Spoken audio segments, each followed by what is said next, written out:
Her own father sold her to pay a debt. Not a debt of money, a debt of greed. Gerald Vance had spent 30 years building an empire on borrowed time, borrowed trust, and borrowed lives. And when the final bill came due, he handed over the one thing he never had the right to touch: his daughter. Marisol Vance was 26 years old. She had survived things that would have shattered most people. But nothing prepared her for the moment her father looked her in the eye and told her she was the price. Tonight, she would be delivered to Lorenzo Moreau, the most dangerous man in the city, and the only one who would ever ask what happened to her face. If this story already has you holding your breath, hit that like button right now and drop your city in the comments below. I want to see how far this story travels. Now let's begin. The rain came in off the Atlantic like something with a grudge. It had been building since mid-afternoon, first a gray pressure in the sky, then a low rolling darkness that swallowed the horizon whole. And by the time Gerald Vance's black Escalade turned onto the coastal road, it was coming down in thick diagonal sheets that made the windshield wipers useless. The driver didn't slow down. Gerald had never allowed for weather delays. He considered them a personal insult. In the back seat, Marisol sat with her hands folded in her lap and her eyes fixed on the window. She wasn't watching the rain. She was watching her own reflection, the shape of her face, pale and still, suspended in the glass against the moving darkness outside. She looked like a photograph of someone else. She felt like one too. Her left cheekbone was still swollen, 3 days out from the impact, and the bruise had deepened from red to a mottled purple-brown, spreading toward her eye socket in a way that foundation couldn't fully cover. She tried anyway. She always tried anyway. It was a habit she'd developed before she understood what habits were. The reflex to smooth things over, to make the damage less visible, to make it easier for everyone else not to see. Gerald sat beside her in his navy suit, his phone in one hand, his other hand resting on his knee. He hadn't looked at her since they left the house. He was reading emails. Or pretending to. His jaw was tight in that particular way it got when he was performing calm, the muscle just below his ear working in a slow, deliberate rhythm, like he was chewing on something he couldn't swallow. She didn't speak to him. There was nothing left to say. She had said things, once, as a child, as a teenager. She had asked questions, made appeals, cried in ways she'd later be ashamed of because they hadn't worked, and that made them feel like weakness rather than grief. She had tried, at 22, to leave. That attempt had lasted 11 days and ended in a way she did not think about if she could help it. After that, she stopped speaking about certain things. She stopped asking. She learned the geometry of his moods the way other people learned road maps. Not because she wanted to navigate them, but because knowing the terrain was the only protection she had. Now she was 26 and she was in the back of his car in the rain, and he was taking her somewhere she had never been, to meet someone whose name she had heard only in whispers, and she was not allowed to ask why because she already knew. She was the price. He had told her in the kitchen that morning. No build-up, no cushion. He'd set his coffee cup on the counter and turned to her and said it the way he said everything. Matter-of-factly, like he was reading from a document he found only mildly interesting. "You're coming with me tonight? There's a man I need to settle a debt with. You're the settlement." She had stood very still. The refrigerator hummed. Outside, a delivery truck backed into the service entrance and its reverse alarm beeped steadily, cheerfully, indifferent. "I'm the settlement," she repeated. "Don't make it dramatic." "What does that mean?" "It means what I said. You're going to stay with him for a while. As collateral." He picked up his coffee again. "Consider it a temporary arrangement." She had looked at him for a long time. He looked back the way he always looked back. Not with cruelty exactly, but with a blankness that was somehow worse than cruelty. As though she was a logistical problem that had already been solved and he was simply waiting for her to accept the math. She didn't cry. She had stopped doing that in front of him years ago. What she felt instead was something colder and more structural, a shift in the architecture of her chest, like a support beam giving way. Not catastrophic, not surprising, just the final settlement of damage that had been accumulating for a very long time. "Who is he?" she asked. "Lorenzo Moreau." Even she knew that name. You didn't have to run in those circles to know it. It moved through the city the way electricity moved through walls, invisible until something conducted it, and then impossible to ignore. She'd heard it first when she was 19, from a woman at a fundraiser who'd leaned in and murmured it in the context of a story about a business rival who had simply stopped existing. She had heard it again at 23, in a newspaper article that never named him directly, but circled around him like something cautious. She'd heard it last 6 weeks ago, from her father himself, on a phone call he hadn't known she was close enough to overhear. A name that meant something specific in this city, something the city had decided not to look at directly. "He's going to kill me," she said. Not a question. Her father set his coffee down again. Something crossed his face. Not guilt, not quite. More like irritation at being required to address something inconvenient. "He's not going to kill you.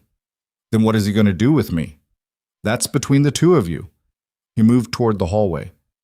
"Bring a bag. Enough for 2 weeks." And that had been the end of the conversation. She had packed. She didn't know what else to do.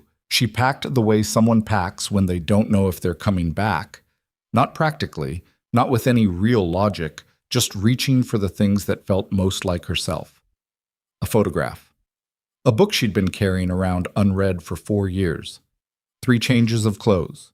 The small folding knife she kept in the lining of her coat, which she'd bought 3 years ago and never used and carried everywhere. Now the Escalade turned through a set of iron gates that opened without the driver touching anything, and Marisol understood they had arrived. The estate emerged from the rain like something that had existed here long before the city had grown up around it. It sat on a promontory above the waterline, sprawling, stone and glass, lit from within in a way that made it look deliberate rather than inhabited. No warmth in those lights, just precision. The kind of illumination that said, "Everything here is controlled." She held her bag in her lap and did not move when the car stopped. Her father got out. The driver opened her door. Rain hit her face immediately, cold and direct, and she stepped out into it because there was no other choice. There had not been another choice since that morning in the kitchen. Possibly there had not been another choice for a very long time. The front door was already open. A man stood in it. Not Lorenzo Moreau. She knew that before she knew anything else. This man was broad, mid-40s, with the kind of stillness that came from years of standing outside rooms where dangerous things happened. He looked at her without any particular expression and stepped aside. They were shown through a foyer that could have fit her entire apartment. Marble, clean lines, nothing decorative except a single painting on the far wall that Marisol didn't look at because she was busy looking at everything else. The exits, the windows, the distances between things. Another old habit, the geometry of rooms. They were taken to a study. Lorenzo Moreau was standing at the window. She noticed the window first because it took up most of the wall.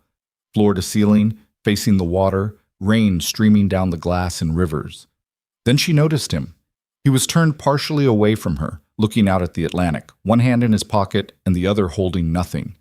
He was taller than she'd expected, lean rather than broad, dark hair, a week past a proper cut, a gray suit that fit the way expensive suits fit when they've been worn enough times to stop looking new. He didn't turn immediately. She had the sense this was deliberate, not as theater exactly, but as calibration. He was finishing a thought or measuring something, or deciding what kind of room this was about to become. Then he turned. He was somewhere in his late 30s, possibly 40, with a face that would have been unremarkable except for his eyes, which were very dark and very direct and missed nothing. He looked at her father first. Something transactional passed between them.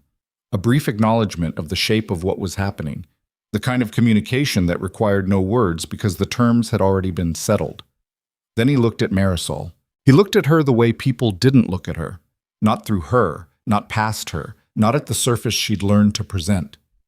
He looked at her face, at the bruise, at the way she was standing, shoulders in, spine straight, chin level, the whole posture of someone who had learned to take up as little space as possible while still technically standing. He was quiet for a moment, then he said, "Who did that to you?" His voice was even, not soft, not particularly gentle, just even. Like the question had weight and he was comfortable holding it. Marisol blinked. The question landed strangely, in a place she hadn't expected anything to land. She said nothing. Her father shifted behind her. That's not relevant to... I didn't ask you. Lorenzo's eyes didn't move from Marisol's face. I asked her. Gerald went quiet. She felt him go quiet more than heard it. The particular controlled silence of a man recalibrating his approach, deciding whether to push back or absorb. He absorbed. That was something. It meant Lorenzo Moreau was one of the few people in the world her father had decided it cost more to challenge than to defer to. She filed that away. It's old, she said. The first words she'd spoken in 2 hours. Her voice came out steadier than she expected. It doesn't matter. It's 3 days old, Lorenzo said. Maybe 4. She stared at him. The coloration, he said, without any particular pride in the observation, just information. It matters. She didn't answer. She had no answer for that. No one had ever timed a bruise before. No one had ever looked closely enough. Lorenzo turned to Gerald. Whatever was in his expression when he did, it was not the same thing that had been there when he turned to Marisol. It was flatter, harder, something with edges. We're done here, Lorenzo said. Gerald cleared his throat. The terms have been received. A pause. Leave. Gerald looked at Marisol for one brief moment. She looked back. She tried and failed to find something in his face that resembled remorse. Not forgiveness, not even acknowledgement of what he was doing. Just some small proof that he understood what this was. There was nothing. His expression was the expression he wore when he was closing a deal he'd already moved past mentally. He was already somewhere else in his head. He was already done with this. He left. She heard his footsteps cross the marble foyer. She heard the front door. She heard the Escalade start, the sound of tires on wet stone. And then the rain took everything, and she was alone in a study with a man whose name was spoken the way people spoke of floods and fires. Lorenzo crossed to the desk. He didn't sit. He stood with his hands on the back of the chair and looked at her, and she held very still the way she'd learned to hold still. Controlled, flat, nothing on the surface that could be used. What's your name? He said. Marisol. Marisol. He said it once, like he was placing it somewhere specific. How much did he tell you? He said I was collateral. That's what he told me too. Is it true? It's one way to describe it. He moved to a cabinet along the wall, opened it, and took out a glass and a bottle. Poured 2 fingers of something amber. Set a second glass on the surface, but didn't pour into it. Looked at her. She shook her head. He put the second glass away and drank from the first without ceremony. Your father owes me a significant amount of money. He doesn't have it. He offered alternative value. Me? Yes. She studied him. What are you going to do with me? He set the glass down. What did you think I was going to do? I had a few theories. Which ones? She didn't answer right away. She was watching his hands, his stance, the way he occupied space, all the things she'd learned to read before she knew she was learning them. He was tense beneath the stillness, she thought. Not agitated, not threatening, more like a man carrying a significant weight that he'd gotten very good at carrying. I thought you might put me to work, she said, or use me as leverage for something else, or... She stopped. Or kill you, he finished. The thought crossed my mind. He looked at her for a long moment, then something shifted in his expression. Not softening exactly, more like recognition, like something he'd expected to find and had found. None of those things, he said. Then what? Tonight, you'll be shown to a room. You'll have access to food, clothing, anything practical you need. Tomorrow, we'll talk. He moved toward the door, then paused, turned back. The bruise. She waited. It'll be addressed. The man who gave it to you will understand that what belongs in this house is not to be damaged before it arrives. The way he said it was strange, not particularly warm, not chivalric, just factual, proprietary almost. And yet something underneath it, something that felt more like anger than ownership. I'm not property, she said. She said it quietly. She had been storing that sentence for a long time. He looked at her. No, he said. You're not. He left. She stood in the study alone, listening to the rain, and breathed for what felt like the first time in 8 hours. The room they gave her was on the second floor, east-facing, with a window that looked over the water. It was large and spare and clean. A bed with white linens, a desk, a bathroom with a door that locked from the inside. She checked the lock twice. Then she stood at the window and watched the Atlantic throw itself against the rocks below and tried to understand what kind of situation she was in. Not the worst she'd imagined. That was the most honest assessment she had. She had arrived here preparing for the worst. She had packed the knife. She had run the calculations in the car. What she could reach, how fast, what pain threshold she had already proven she could endure. She had mentally rehearsed things she'd hoped she would never have to actually perform. Instead, she was in a clean room with a locking door and a man who had looked at her bruise like it mattered. She did not trust it. She had learned slowly and thoroughly that kindness offered without explanation was a trap, that doors without visible bars still closed, that people who seemed different often turned out to be differently shaped versions of the same thing. She sat on the edge of the bed and took out the knife from her coat and set it on the nightstand where she could reach it and lay down on top of the covers with her clothes on and stared at the ceiling. She did not sleep for a long time. In the morning, the house was different. She noticed it the moment she came downstairs, or noticed the absence of something she'd braced for. There were people moving through the halls, quietly efficient, unalarmed by her presence.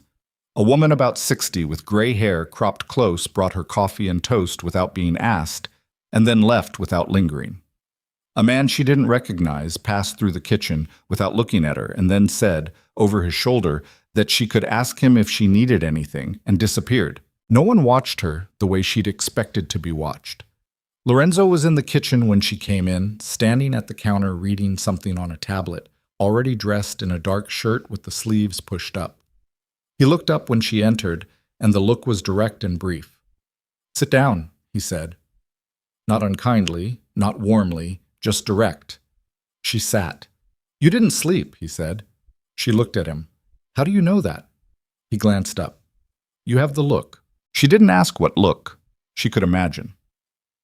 "I want to understand the terms," she said, "of whatever this is. I'd rather know than not know." He set the tablet down. He looked at her with that particular steadiness she had noticed the night before. The quality of attention that didn't perform itself, just existed. "Your father's debt to me is approximately $4 million, he said. "That covers 3 years of what might loosely be called an operational arrangement. He provided certain services, I provided certain protections. He didn't honor the financial end. That's the short version. And I'm the long version. He proposed you as collateral pending sale of several properties, which means he genuinely intends to pay. Eventually, probably, but needed a buffer. You are the buffer." "How long? Until the debt is settled or until I decide otherwise?" She let that sit. "Until you decide otherwise. That's a broad term." "It is. You could decide in an hour. You could decide in a year." "I could." She studied him. He studied her back. She had the sense they were both conducting similar assessments, trying to read beneath the surface, looking for the thing that didn't match the thing being presented. "My father," she said carefully, "is not someone who settles debts if he has another option." "I know." "Which means I could be here for a long time." "Possibly." She looked down at the coffee cup. The coffee was good. She noticed this in the detached way she noticed everything currently, categorically, without deciding how to feel about it. "What do you want from me while I'm here?" "Nothing specific." "That's not an answer. It's the most honest one I have." He picked up the tablet again, then set it down. "I need your father to believe you're here and you're within my reach. That's the function. What happens inside that function is less defined." "Are you going to hurt me?" The question landed in the room and she watched him process it. He didn't flinch. He didn't reassure immediately, which would have been its own kind of alarm. He just absorbed it. "No," he said. "Why not?" Something moved in his expression. "Because that's not what I am." She said nothing. "You don't believe me," he said. "I don't believe or disbelieve things on 20 hours of evidence," she said. "I observe." He almost smiled. Not quite. Something near it. "Fair enough," he said. The days passed in a shape she hadn't anticipated. She was not imprisoned. That was the first disorienting fact. She could move through the house freely, could walk the grounds when the weather allowed, could sit in any room she chose. There were guards. She was not naive enough to miss them, but they moved with the disinterest of men who had been told she was not a threat and not a prisoner, and they treated her accordingly. She began to map the house the way she mapped everything, not because she was planning escape, or not only because of that, but because knowing the shape of things was how she kept the edges of her fear from spreading. The estate was larger than it had appeared from the car. The main house sat directly above the water, a sprawling structure of stone and glass that had been built in pieces over decades. You could see where it had grown, the older stone walls giving way to newer glass extensions. The whole thing held together by intention rather than uniformity. Behind the main house, a gated property extended inland. Gardens that had gone partially wild, a pool that was kept clean but rarely used, a small structure near the back wall that appeared to be an office. Lorenzo was in the main office for most of each day. She learned his rhythms without trying to, the way you learn the rhythms of anyone you live close to. When he rose, when he ate, when his voice changed on the phone from measured to flat, which meant something had gone wrong somewhere. She learned that he had two modes of meeting, one where he sat at a table like any executive, and one where he stood, and that the standing meetings were shorter and ended in ways that left the other people very still. She kept her distance. She read. She sat with the windows open when the weather cleared, which it did on the fourth day. A sudden Atlantic brightness that turned the water the color of hammered silver and dried the stone walls and brought out the smell of the gardens. She walked the property twice, hands in her jacket pockets, knife still against her ribs. On the fifth day, Lorenzo found her in the east garden. She heard him before she saw him. His footsteps on the stone path, unhurried, not trying to be quiet, but not loud either. She turned. He had his jacket off, which she'd never seen. Without it, he looked different, less formal, or more specifically, less deliberate. There was a scar along his left forearm, old and well-healed, that she noticed and then looked away from. "Your father called," he said. She waited. "He wants assurance that you're intact." "Tell him I'm intact." "I did." He stood at the edge of the garden, looking at the water below. Not at her, giving her the option of the conversation without requiring it. He sounded pleased. He would. She turned back toward the water, too. Did he ask any other questions? He asked when the first property sale closes. "Which property?" Lorenzo glanced at her. "The Garland Street development. You know it?" She knew it. She'd heard the name on enough phone calls, in enough context, to have a rough shape of it. A residential tower in the newer part of downtown that her father had been developing for 4 years.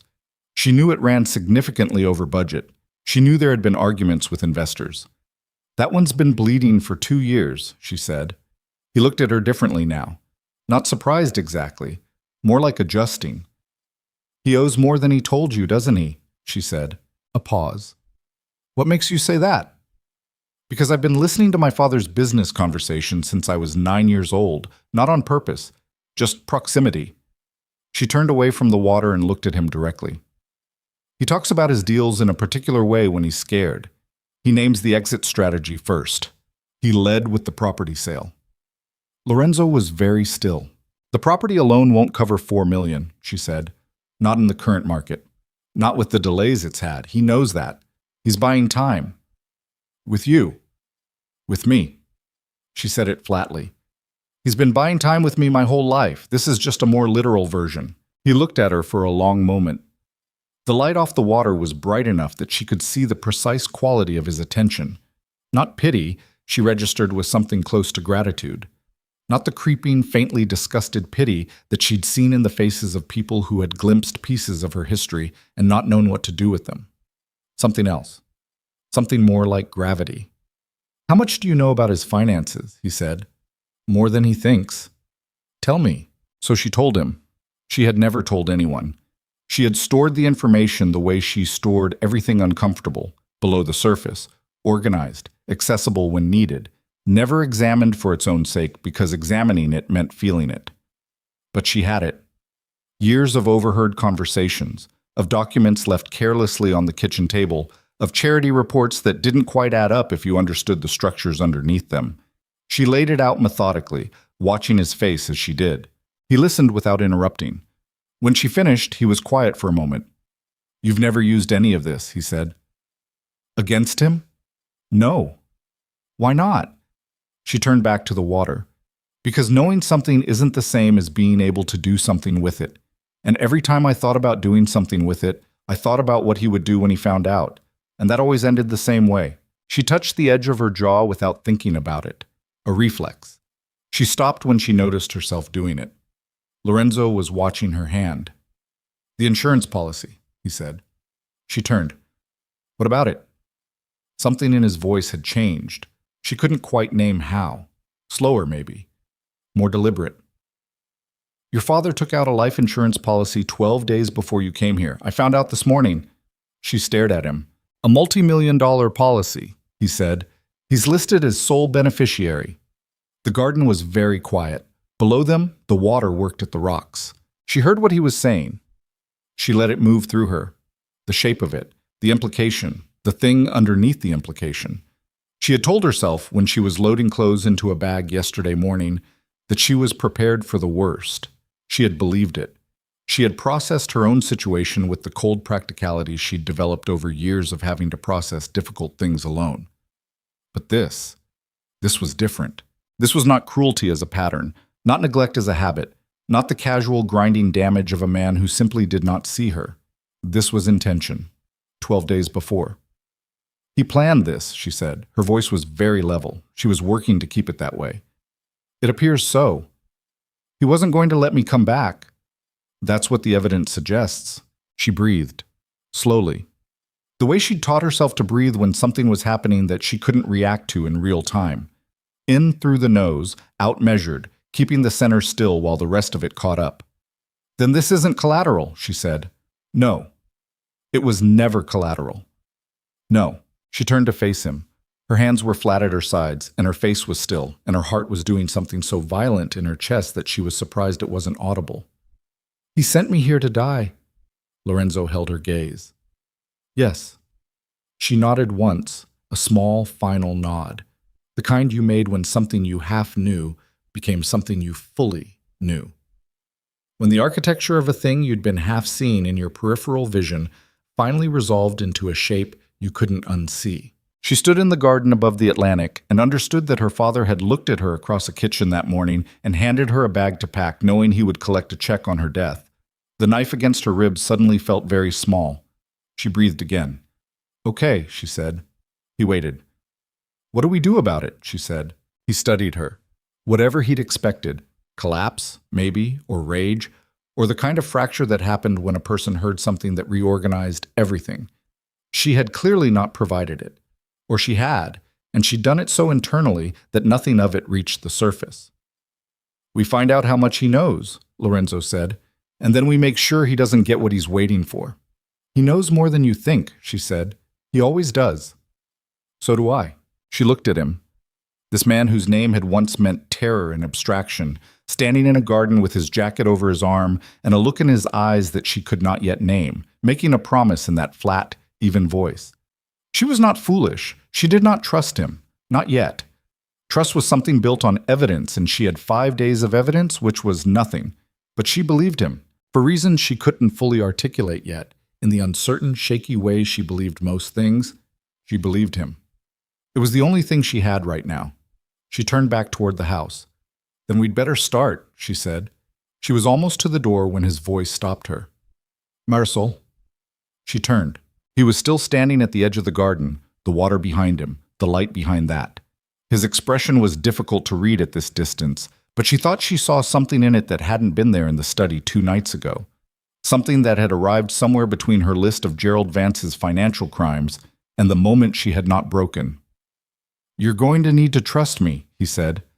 "Eventually." She looked at him for a long moment. "I know," she said. She went inside. "I'll see." That night, in the locked room, with the knife on the nightstand and the Atlantic below, she lay awake for a long time and thought about her father's face in the back of the Escalade, the way he had looked at his phone, the way he had looked through her rather than at her, through her and past her and already beyond her, the way you looked past something you'd already let go of. She thought about the number 12. 12 days. He had decided 12 days ago. He had sat somewhere and done the math and decided that she was worth more dead than inconvenient, and he had made a phone call and signed a document, and then he had finished his coffee and gone on with his day. She understood, fully and completely, in a way she had never quite allowed herself before, what she was to him. She had always suspected. You couldn't survive what she had survived without knowing, on some cellular level, that the person supposed to protect you fundamentally did not see you as something to protect.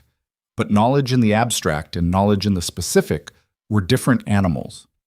You could carry abstract knowledge for years, fold it up small enough to fit in a place you didn't visit, and function. Specific knowledge was different. Specific knowledge had a weight and a smell and a number attached to it. 12 days. She lay there and felt it move through her and didn't try to stop it or shape it into something more manageable. She let it be what it was. She owed herself that at least. Then she closed her eyes. And in the morning, she got up. 3 days later, Lorenzo brought her into the back office and spread documents across a long table, and for the first time since she'd arrived, she felt something click into place. A recognition, almost. Like finding the room in a house she'd been looking for without knowing she was looking.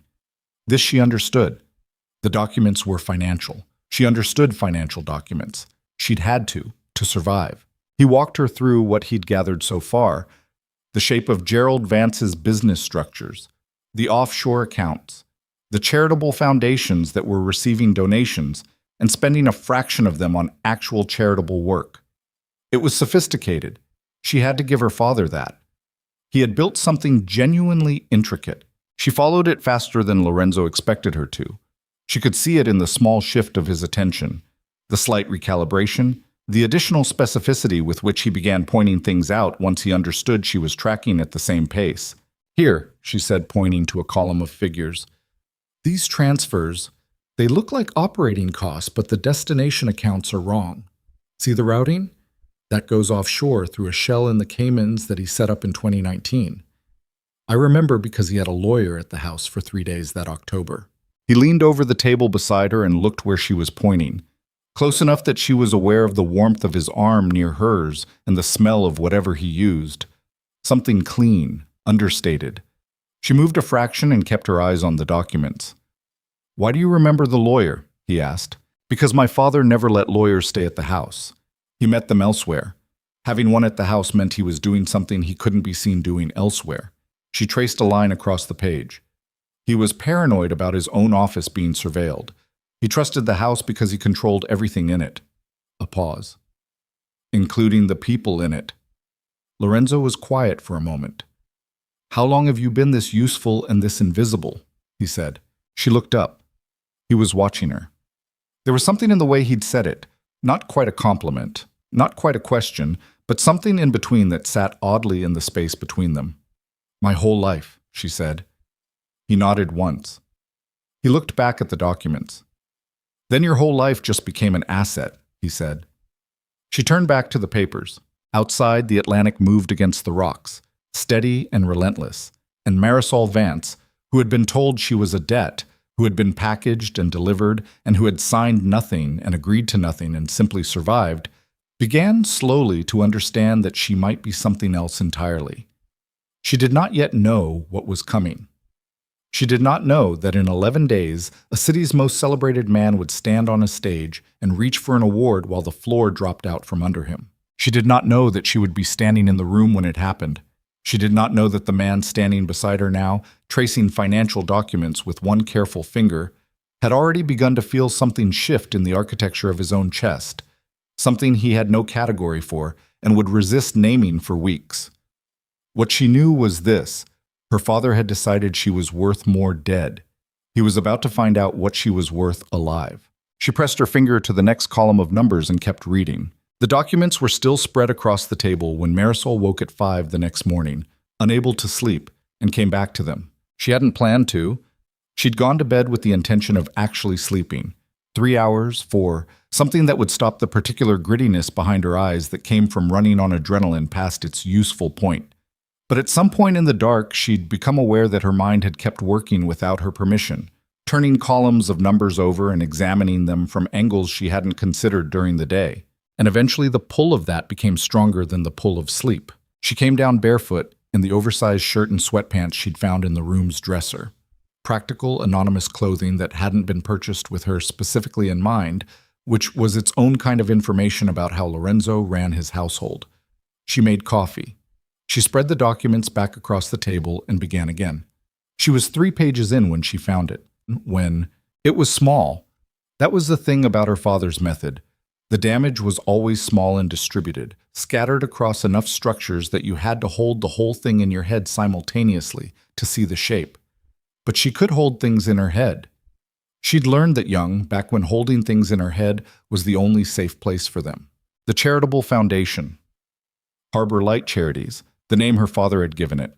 The public-facing organization that he used for galas and press releases, and the particular kind of social leverage that came with being seen as philanthropic. The foundation reported annual expenditures of approximately $3 million. Of that, documented charitable disbursements accounted for roughly $400,000. The rest moved.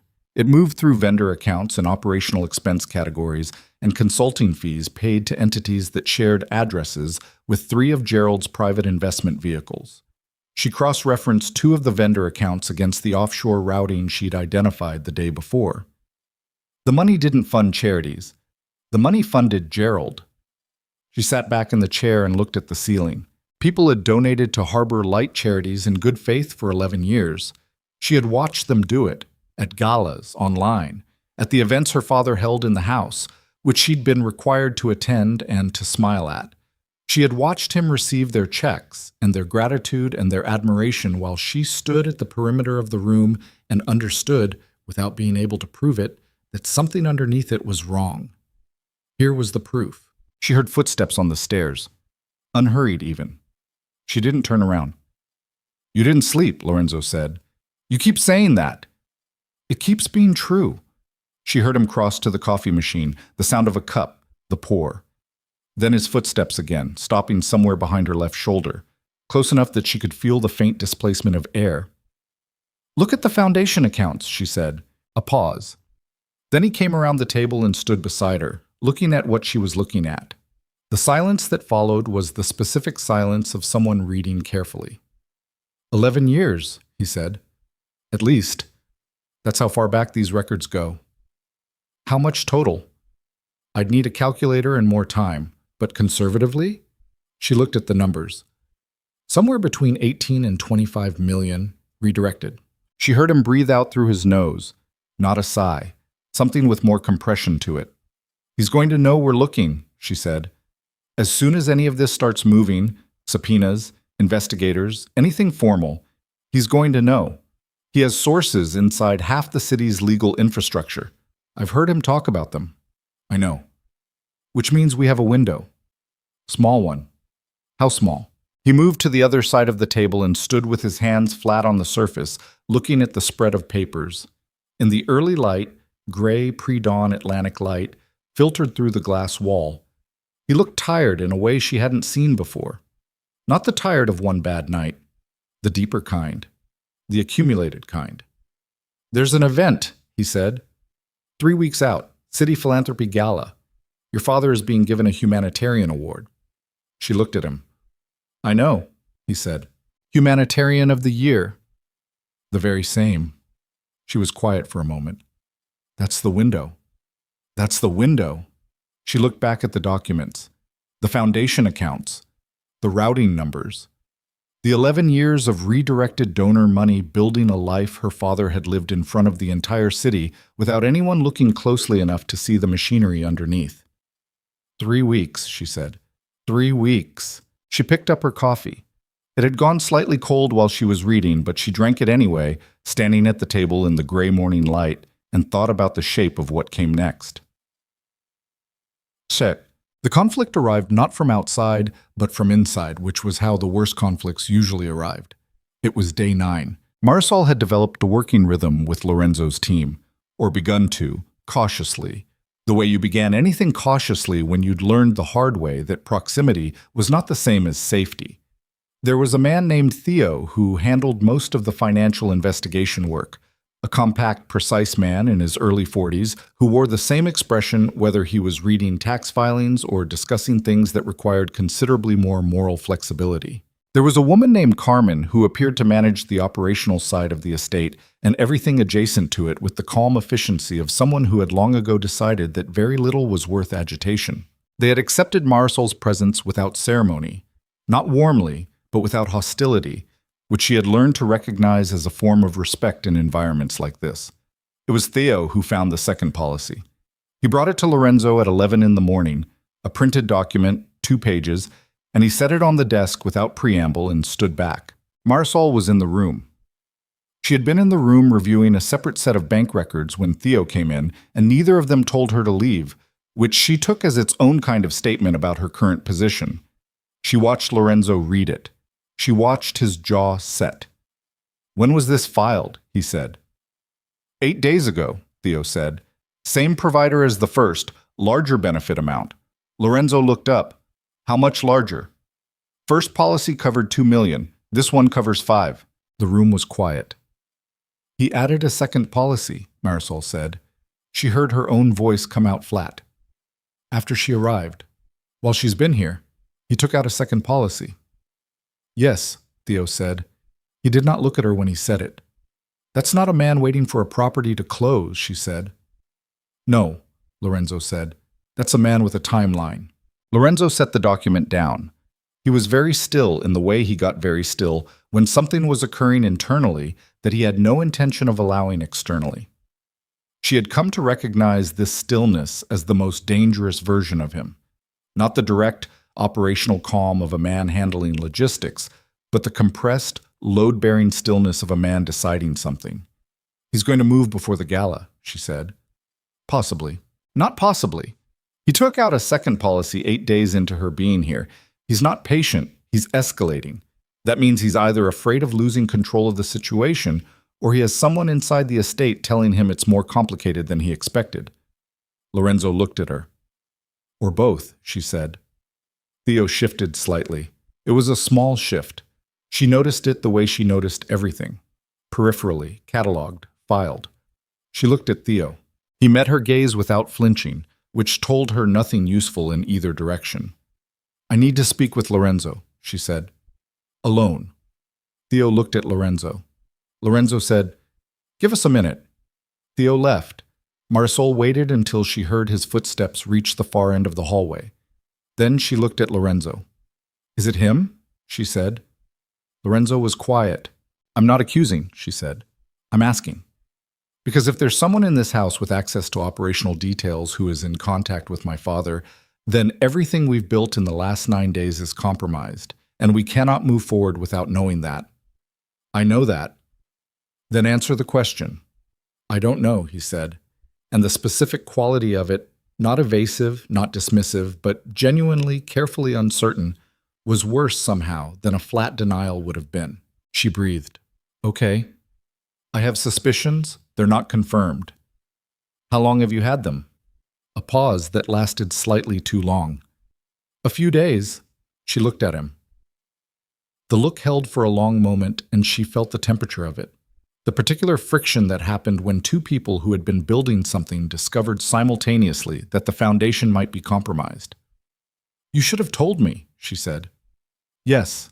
I've been putting information into this investigation that could be walking straight back to my father. The sensitive material hasn't left this room and my laptop.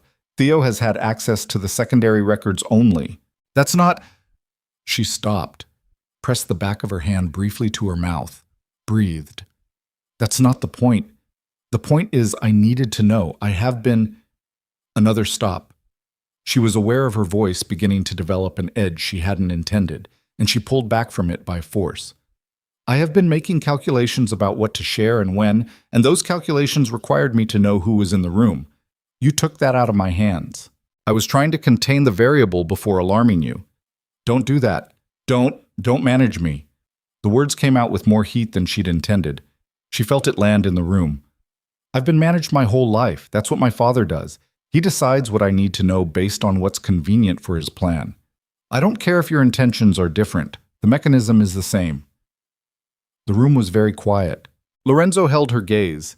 He absorbed this the way he absorbed most things, without defensive reflex, without the knee-jerk justification she'd seen in men all her life when they felt they were being criticized. He just held it. "You're right," he said. She hadn't expected that. She felt it land differently than she'd expected. "Going forward," he said, "you know everything I know. In real time." She looked at him for a moment. "I'll hold you to that. I expect you to." Yet. They moved Theo off the sensitive accounts that afternoon without explanation. Lorenzo gave him a separate task: logistics for the gala, which required genuine work and kept him occupied and gave away nothing. Marisol watched Theo receive the reassignment with the exact degree of equanimity she would expect from either an innocent man given a routine task or a guilty man who had gotten very good at appearing to be an innocent man given a routine task. She could not tell which. It sat in her like a splinter. That evening, Carmen brought dinner to the study, food for two, without being asked, which Marisol filed as another data point about how information moved in this house. They ate at the table with the documents pushed to one side, and it was the first time since she'd arrived that the space between them wasn't organized around a specific task. Lorenzo ate the way he did most things, efficiently, without ceremony. She noticed he'd poured wine for her without asking, and she'd drunk half of it before realizing she'd done so automatically, which was either an indication that she was more comfortable than she'd understood herself to be, or that she was more tired than she'd understood herself to be. Possibly both. "Tell me something that isn't about my father," she said. He looked up. "I want to know something else," she said. "I've been inside his paperwork for 9 days. I need 1 hour where it isn't the only thing in the room." He was quiet for a moment, then he said, "What do you want to know? How did you end up here?" He looked at his plate. The question sat in the air between them. Not loaded exactly, but not light either. She had asked it genuinely, and she could see him deciding how genuinely to answer it. "My father was in this business before me," he said finally, "and his father before that. I was raised in it. I didn't choose it so much as inherit it. By the time I was old enough to understand what I was inheriting, I was already too embedded to find an edge. You could have found an edge. Maybe." He picked up his glass. "When you're inside something from birth, the boundaries of it look like the boundaries of everything. You don't know there's an outside until someone shows it to you. And by the time someone showed it to me, I had obligations I couldn't walk away from." "What kind of obligations?" "People. The kind who don't have other options." He looked at her. "You understand that." She did. She didn't say so. "Do you want out?" she said. He was quiet for a long moment. Outside, the water was audible. Calm tonight, a low, rhythmic pressure against the rocks. "I want something different from what I have," he said. "I don't know if that's the same thing." She nodded. She understood that distinction. She had lived inside it for years. "You could have walked away from my situation," she said. "The debt. You could have handled it differently, without the arrangement." "Yes." "Why didn't you?" He looked at her. "Because when he called me and made the offer, something about it was wrong enough that I wanted to see it up close." The offer was wrong. The way he made it was wrong. The speed of it, the ease. He set his glass down. Men who offer their children easily have already decided something about those children that the rest of the world doesn't know yet. I wanted to know what he'd decided. She sat with that. The Atlantic moved outside. "And now you know," she said. "Now I know."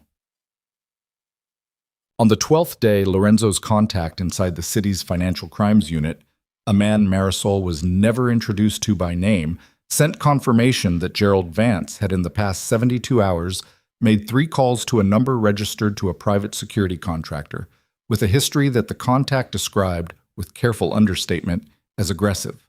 Aggressive meant violent. She understood that without needing it explained.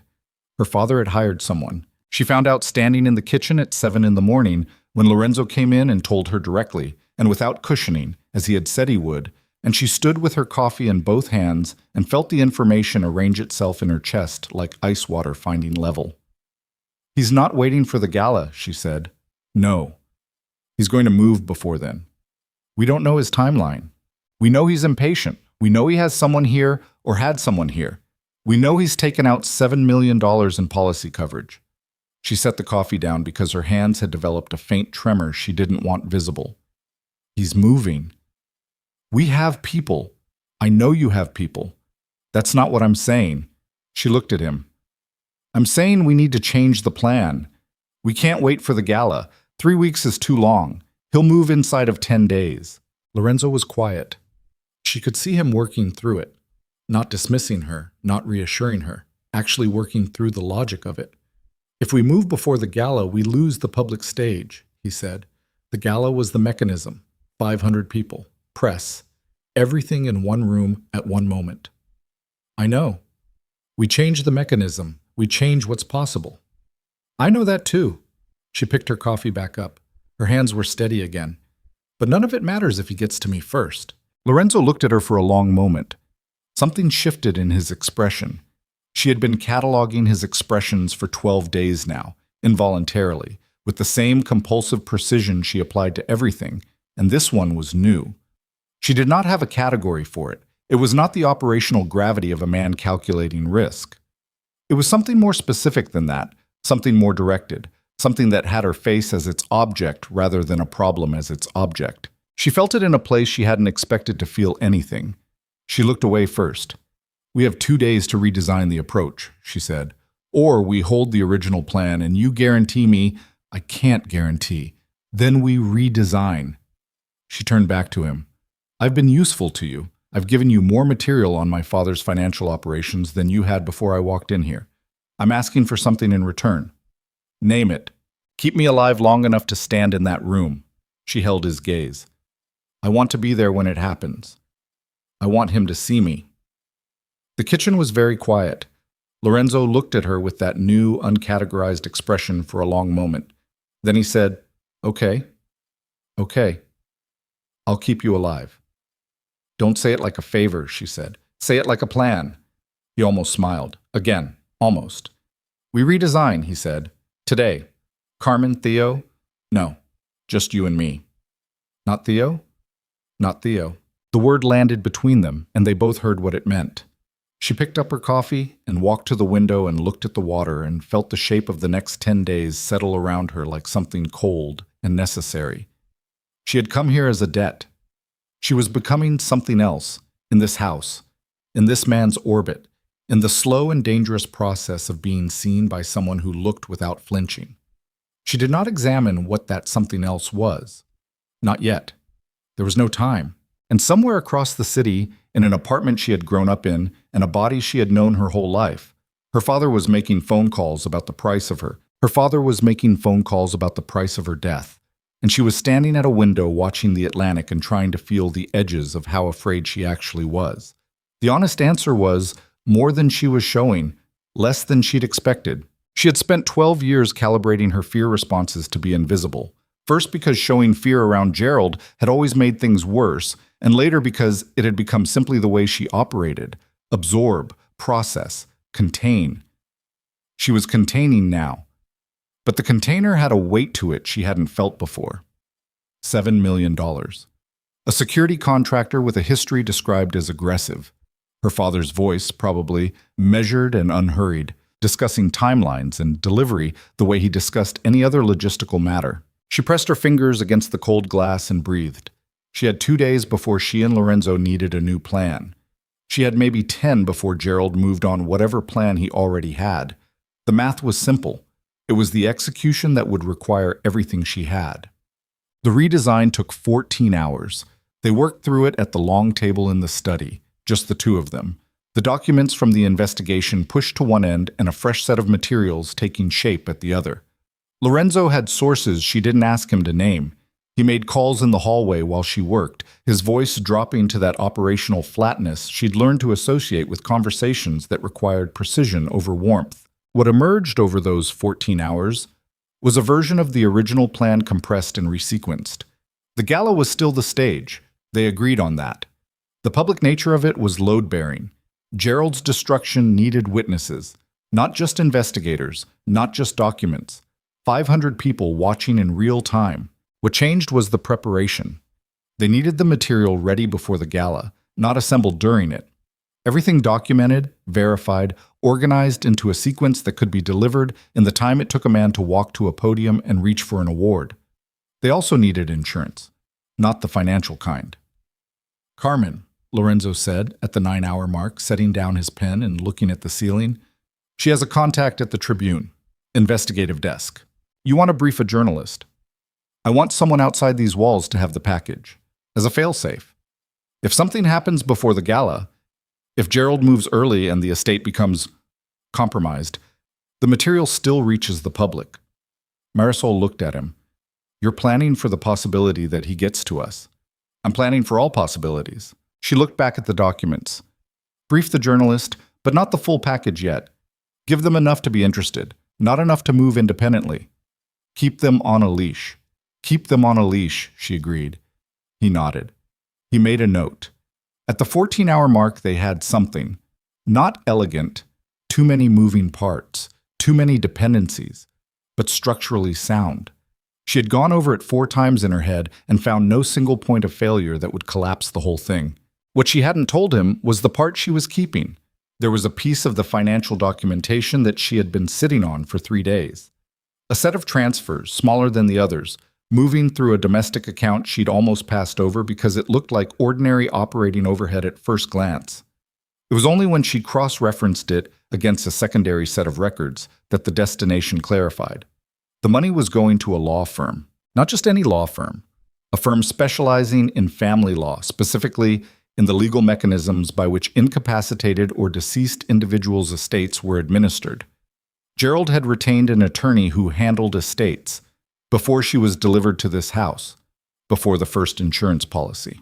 He had been laying groundwork she hadn't fully seen yet, and the part she hadn't seen yet was the part that could still hurt her, because a financial crime was prosecutable, but an attorney-client relationship was protected, and whatever her father had constructed inside those consultations might not surface in time.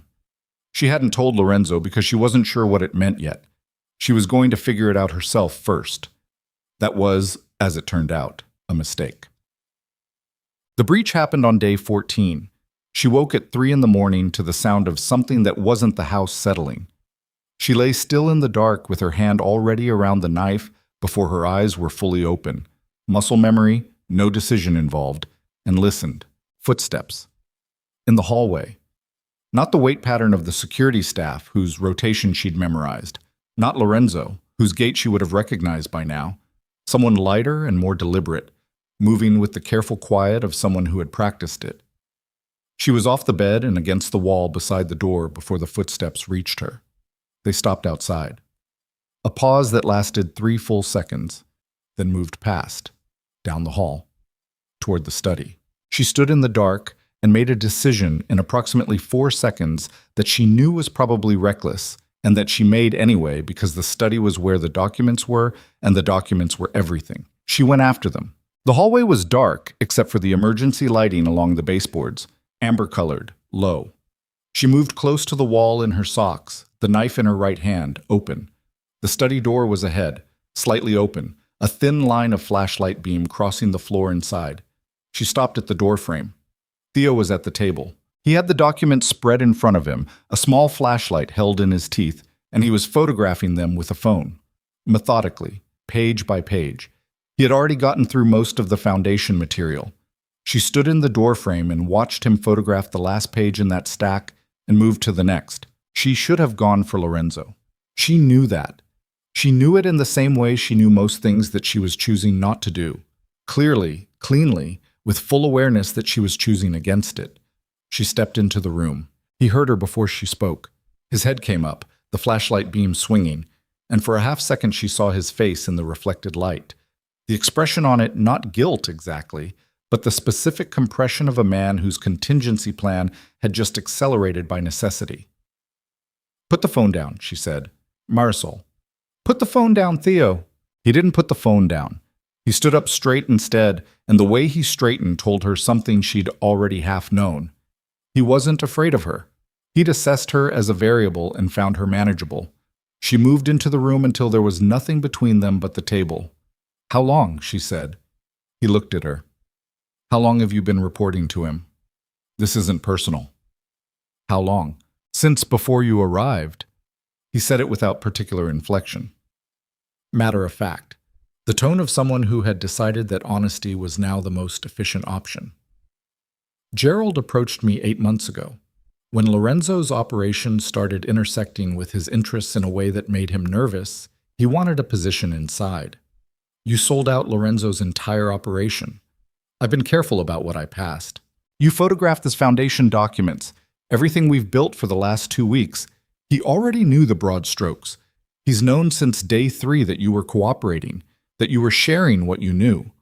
His voice stayed even. That's actually why the second policy exists. He knows you're dangerous, not just inconvenient. She absorbed that.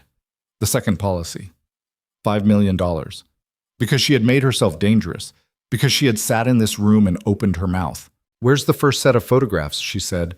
The ones from before tonight. Sent. When? 6 days ago. 6 days. She'd been working from what she thought was a secured position for 6 days while her father received copies of everything she'd built.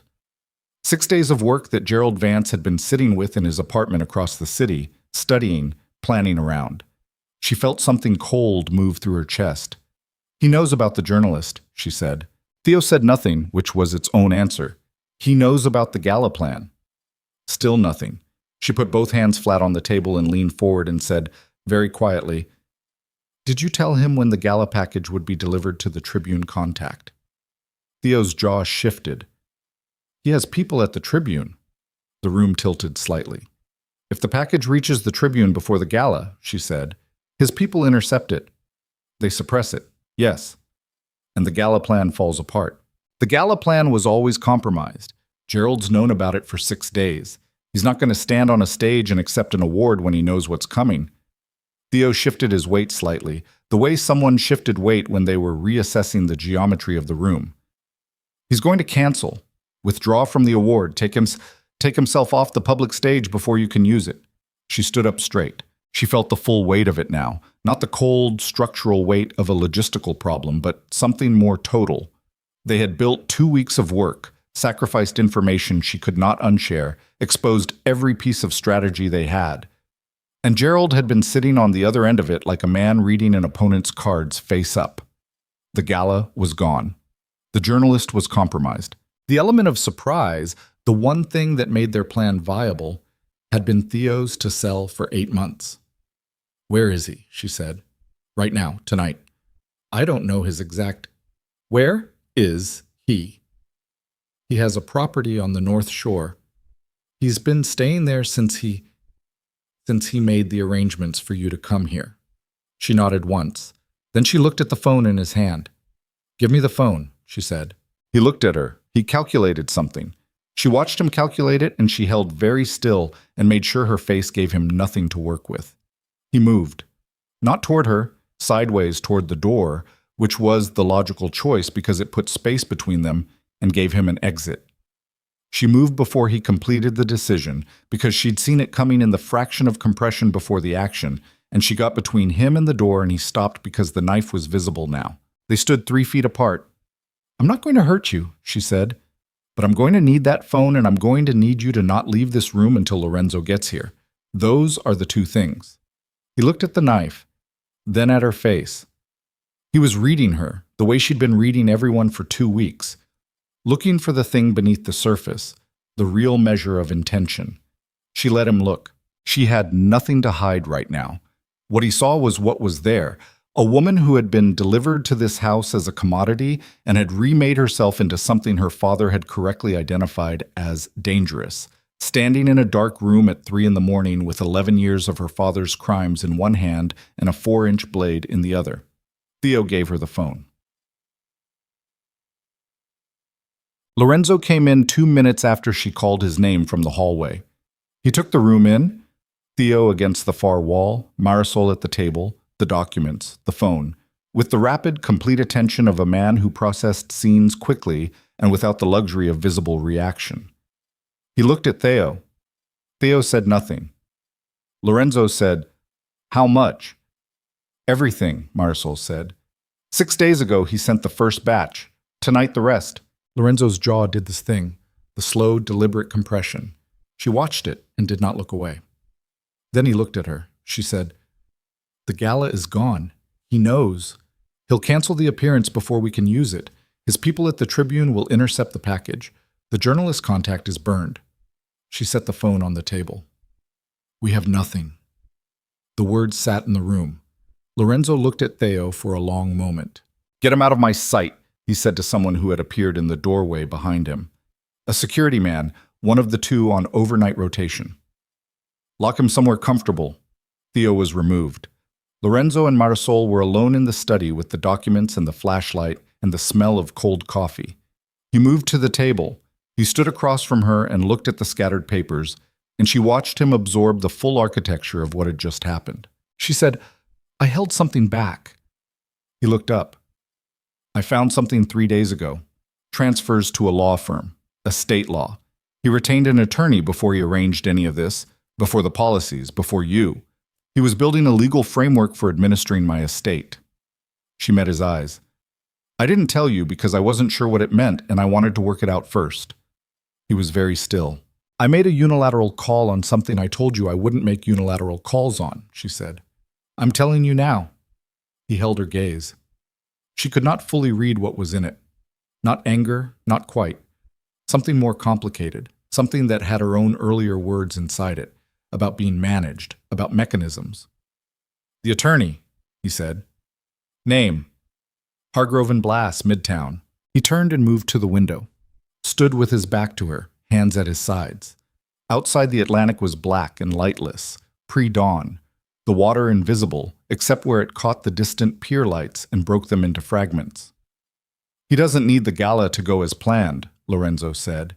"He never needed it. He just needed us to believe that was the target, so we'd focus on it." She had not gotten there yet. She got there now, following his reasoning. "He misdirected us," she said. "He gave Theo enough access to let us build something he could watch, a plan he could monitor and cancel at will, while the real mechanism, the attorney, was already in motion." He turned around. "He doesn't need you dead to collect on the policies immediately. He needs you legally incapacitated or missing. The estate framework does that." She understood what that meant. Not death, at least not immediately. Disappearance, the kind that produced a death certificate 18 months later in a jurisdiction where no one looked closely. "He's been 3 moves ahead this entire time," she said. "Yes." "Because we told him what we were doing." Lorenzo said nothing. "I need you to tell me something true," she said. "Right now." He looked at her. "Do you have anything that isn't compromised?" she said. "Anything that Theo didn't have access to, that Gerald's people don't know about, that we can actually use?" He was quiet for a long moment, long enough that she felt the edges of something genuinely frightening. Not the fear of a specific threat, but the fear of a void, of standing at the place where the plan used to be and finding nothing. Then he said, "One thing." She waited. "Your father doesn't know I found the attorney," he said. Theo didn't know. "I found it independently 2 days before you did. I also didn't tell you immediately." A pause. "We're even on that." She almost made a sound that wasn't quite a laugh. "What did you do with it?" "I had someone visit Hargrove and Blass, professionally, as a prospective client with a very specific hypothetical to discuss." He moved to the desk and opened the bottom drawer and took out a flash drive, set it on the table between them. The attorney talked. Not everything, but enough. She looked at the drive. "The estate framework your father built has a vulnerability," Lorenzo said. "The power of attorney mechanism requires a co-signatory, a second party who confirms incapacitation." He paused. "Your father named someone." "Who?" "A woman named Diane Cortez. She's listed as a family associate in the documentation. She's been his," he chose the word carefully, "companion, for approximately 4 years. Marisol looked at him. She knew that name. She knew it because she had met Diane Cortez once, briefly, at a dinner she'd been required to attend 2 years ago. A small, precise woman with careful hair and a way of occupying space that suggested she understood exactly how much of it she was permitted. She had smiled at Marisol across the table with the specific warmth of someone performing warmth for an audience. "He trusts her," Marisol said. "Completely. She's the co-signatory, Yes. Which means if she recants, if she removes herself from the power of attorney, or if she becomes a liability to him rather than an asset, the legal framework collapses, Lorenzo said. He loses the clean mechanism. He's left with the crude options, and the crude options leave evidence. Marisol picked up the flash drive. She turned it over in her hand, small, plastic, warm from sitting in the drawer. Everything they'd built for 2 weeks was gone. Gerald had watched them build it and was already dismantling it. And they had 14 days to the gala that was no longer a viable stage. But here, in her hand, was something Gerald didn't know they had. Something Gerald didn't know they'd thought of, because she hadn't thought of it, and Theo hadn't known about it, and Lorenzo had carried it alone for 2 days in the same way she'd carried the attorney's name, privately, incompletely, for reasons that now seemed both understandable and insufficient. Diane Cortez, she said. Yes. I need to talk to her. Lorenzo shook his head. Not you. He'll have people watching her. If she reports back that you made contact, she's not going to report back. You don't know that. I know women who've spent 4 years as the companion of a man like my father, Marisol said. I know what they know, and I know what they're afraid of, and I know what they want. She set the drive down. Let me talk to her. He looked at her for a long time. If she runs to him, he said, you've identified yourself as the threat. He doesn't have to wait anymore. The contractor he hired, it becomes an active order rather than a standing. The contractor he hired, it becomes an active order rather than a standing one. I know, Marisol said. You know, and you still want to go. I know, and I'm going anyway. She picked up the flash drive again. How much time do we have before Gerald realizes Theo didn't complete the transfer tonight? Lorenzo checked his watch. Theo's check-in window closes at 6. It's 3:40 now. 2 hours and 20 minutes before Gerald knows something went wrong. Roughly. Where does Diane Cortez live? He looked at her for another long moment, that specific, weighted look she had come to recognize as the space where he decided how much to fight her on something. And then he moved to the desk and wrote an address on a piece of paper and held it out. She took it. I'm coming with you, he said. You'll be visible. I'll stay in the car. She folded the paper and put it in her pocket. She was already moving toward the door when he said her name, and she stopped. The knife, he said. She looked at him. Take the one from the kitchen as well, he said. The one in the block by the stove. It's better. She went to the kitchen. She took the knife. She put her coat on and walked out into the pre-dawn dark. Diane Cortez lived in a narrow brownstone on the west side of the city, a quiet block of matching facades with small iron fences and window boxes that would have flowers in them in spring. At 4 a.m, the street was empty and orange lit and smelled of rain that had fallen hours ago and was still evaporating off the pavement. Lorenzo parked at the corner. He turned off the engine. 12 minutes, Marisol said. If I'm not out in 12 minutes. I know. She got out. The front door of this brownstone had a call box. She pressed Cortez and waited. Nothing. Pressed again, held it for 3 seconds. A long pause. Then a woman's voice, rough with interrupted sleep. Who is it? My name is Marisol Vance, she said. I need 3 minutes. Silence on the other end that lasted long enough that Marisol counted it. 4 seconds, 5, 6. Then the door buzzed open. The apartment was on the second floor. Diane Cortez opened the door in a robe and bare feet, her careful hair undone and loose around her shoulders. And she looked at Marisol with the expression of someone who had been expecting something and was trying to determine if this was it. She was smaller than Marisol remembered, or the same size, but differently arranged. Without the social armor of a dinner setting, she looked more like what she probably was underneath the performance. A woman in her mid-40s who had made a series of choices that had led her to this door at 4 a.m, looking at her companion's daughter. Come in, she said. Marisol came in. The apartment was neat and a little sparse, the furniture the kind that had been chosen individually rather than as a set. A lamp was on in the living room, already lit. She had turned it on before answering the door, which meant she had made a decision in that silence at the call box. Had chosen to open the door rather than call Gerald. That told Marisol something. You know why I'm here, Marisol said. Diane stood near the kitchen doorway with her arms crossed and looked at her. I can guess. The power of attorney. A small muscle moved near Diane's eye. He told you. I found out. He said you were... Oh. She stopped, recalibrated. He said you were somewhere safe. He told you I was somewhere safe. Marisol said it without inflection. Did he tell you why I needed to be somewhere safe? Diane said nothing. Did he tell you what the insurance policies were for? Diane's arms tightened across her chest. The movement was small and involuntary and told Marisol everything she needed to know about whether this woman had permitted herself to understand the situation she was in. She had understood it. She had looked at it and folded it up and put it somewhere she didn't visit. He told me it was a precaution, Diane said, that there were concerns about your stability, that the legal framework was protective. Protective of whom? The silence was its own answer. He has $7 million in insurance policies on my life, Marisol said. He hired a private security contractor 10 days ago. He has a legal mechanism in place that would allow him to have me declared incapacitated or missing and collect those policies, and you are the co-signatory on that mechanism. She did not raise her voice. She had learned, young, that volume was less frightening than precision. You are the person who makes it legal. Diane's face had gone very still. The particular stillness of a person watching something they'd managed not to look at directly come into full, unavoidable focus. He loves me, she said.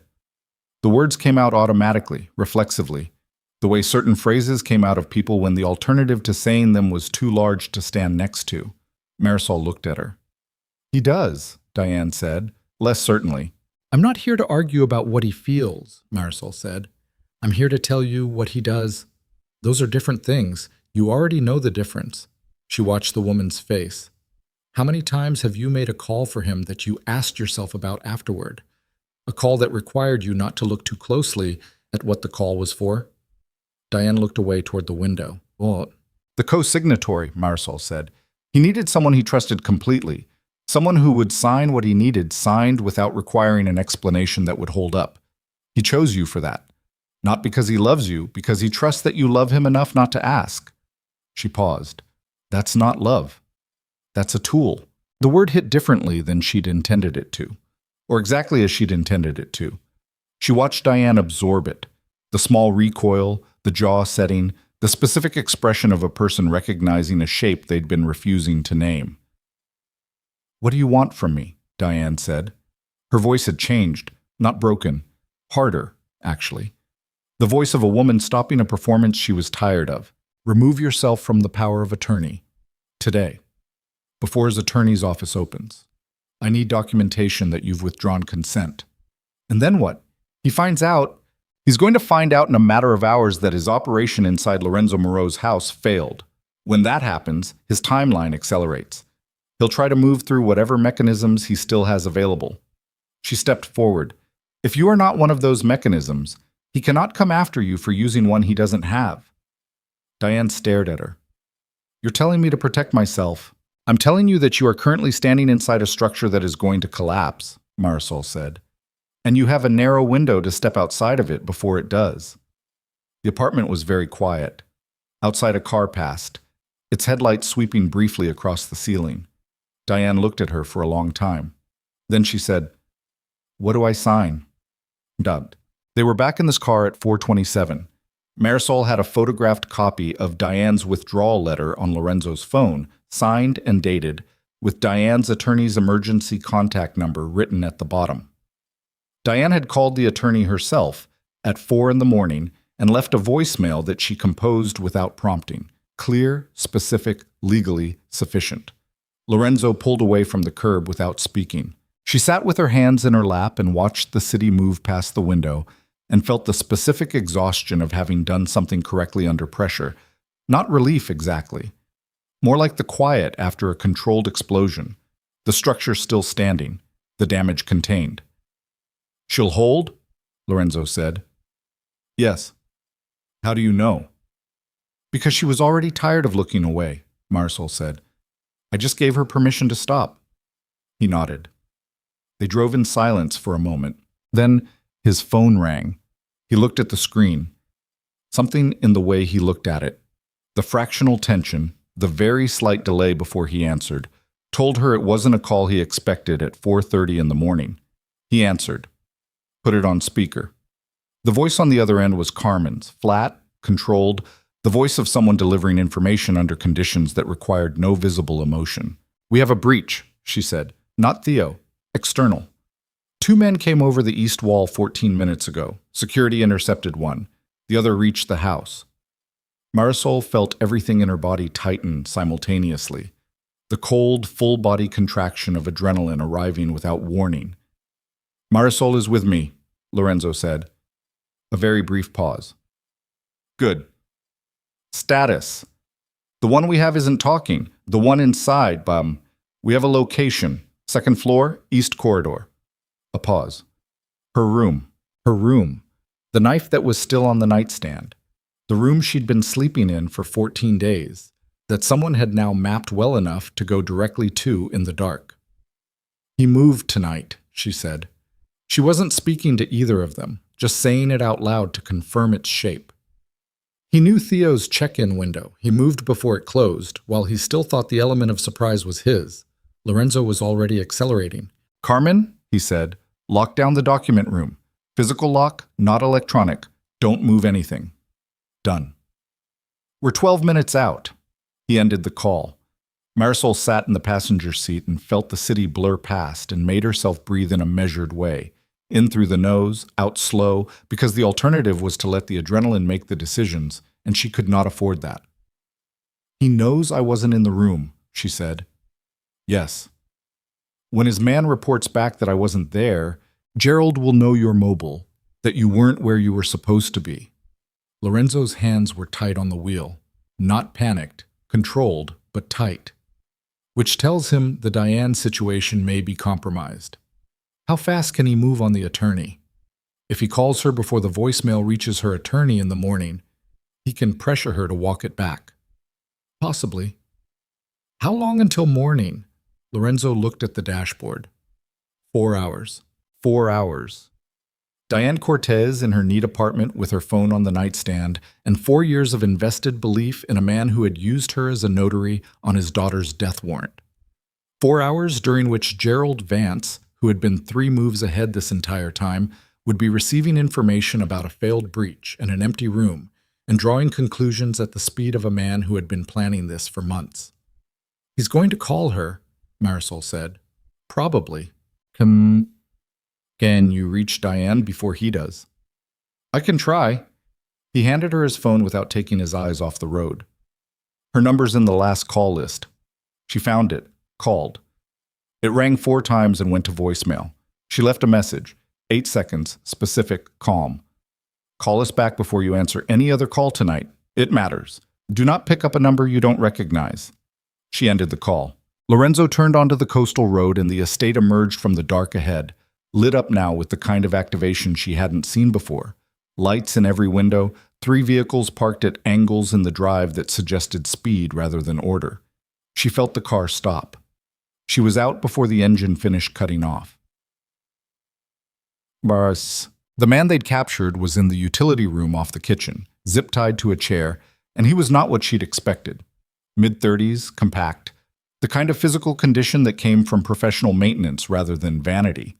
He had a cut along his hairline from the takedown, and it had bled down the side of his face and dried there. And he sat looking at the middle distance with the deliberate blankness of someone who had been trained to reveal nothing and was currently performing that training. Lorenzo looked at him for a moment. Then he looked at Marisol and said quietly, "You don't have to be here for this." "Yes, I do," she said. He held her gaze for half a second. Then he turned back to the man in the chair. "I'm not interested in you," he said. "I'm interested in the timeline. When did your client call you tonight?" "Nothing." "The man who got into the house, where is he now?" The security lead, a man named Reyes, who she'd spoken to twice in 2 weeks and both times found to be extremely competent and extremely economical with words, stepped forward from the wall. "We have him secured. 2nd floor. He's talking." The man in the chair's jaw shifted. Barely. A fraction. But she saw it. "Your colleague is telling us the timeline," Lorenzo said, "which means your silence accomplishes nothing except being uncomfortable." He pulled a chair out from the wall and sat in it, unhurried, elbows on knees. Gerald Vance sent you here tonight because he knew the primary resident of the second-floor east room wouldn't be there, which means he knew I'd taken her out of the building. How did he know that? Silence. Theo is locked up, Lorenzo said. He didn't make his check-in, which means Gerald sent you before Theo missed the window, which means he had a second source telling him she was mobile. He paused. Who is the second source? Marisol was watching the man's hands. They were flat on his thighs, fingers spread, and the pressure against his legs was slightly uneven, more on the left. A micro-tell. Something he was sitting on. He's not going to tell you, she said. Lorenzo glanced at her. He doesn't know. They compartmentalize. He knows the job and the client, not the intelligence chain. She looked at the man directly.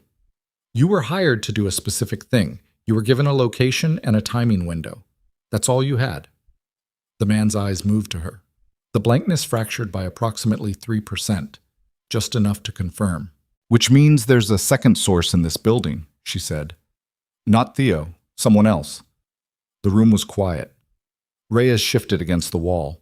She turned and looked at him. Something she hadn't noticed before, or hadn't weighted correctly, arrived in full. He had come to the utility room before she and Lorenzo arrived. He had the man secured and the room controlled by the time they walked in. He had given Lorenzo the update before Lorenzo asked for it, including the detail about the second man talking, given it with the specific shape of someone managing what information arrived and when. He had been standing against the wall rather than outside the door, inside the room where the conversation was happening. How long have you worked for Lorenzo? She said. Reyes looked at her. He was very still. Reyes, Lorenzo said. His voice had changed register, lower, slower. He had heard what she heard. 8 years, Reyes said. 8 years, Marisol said, and Gerald Vance has been building his position in Lorenzo's operation for 8 months.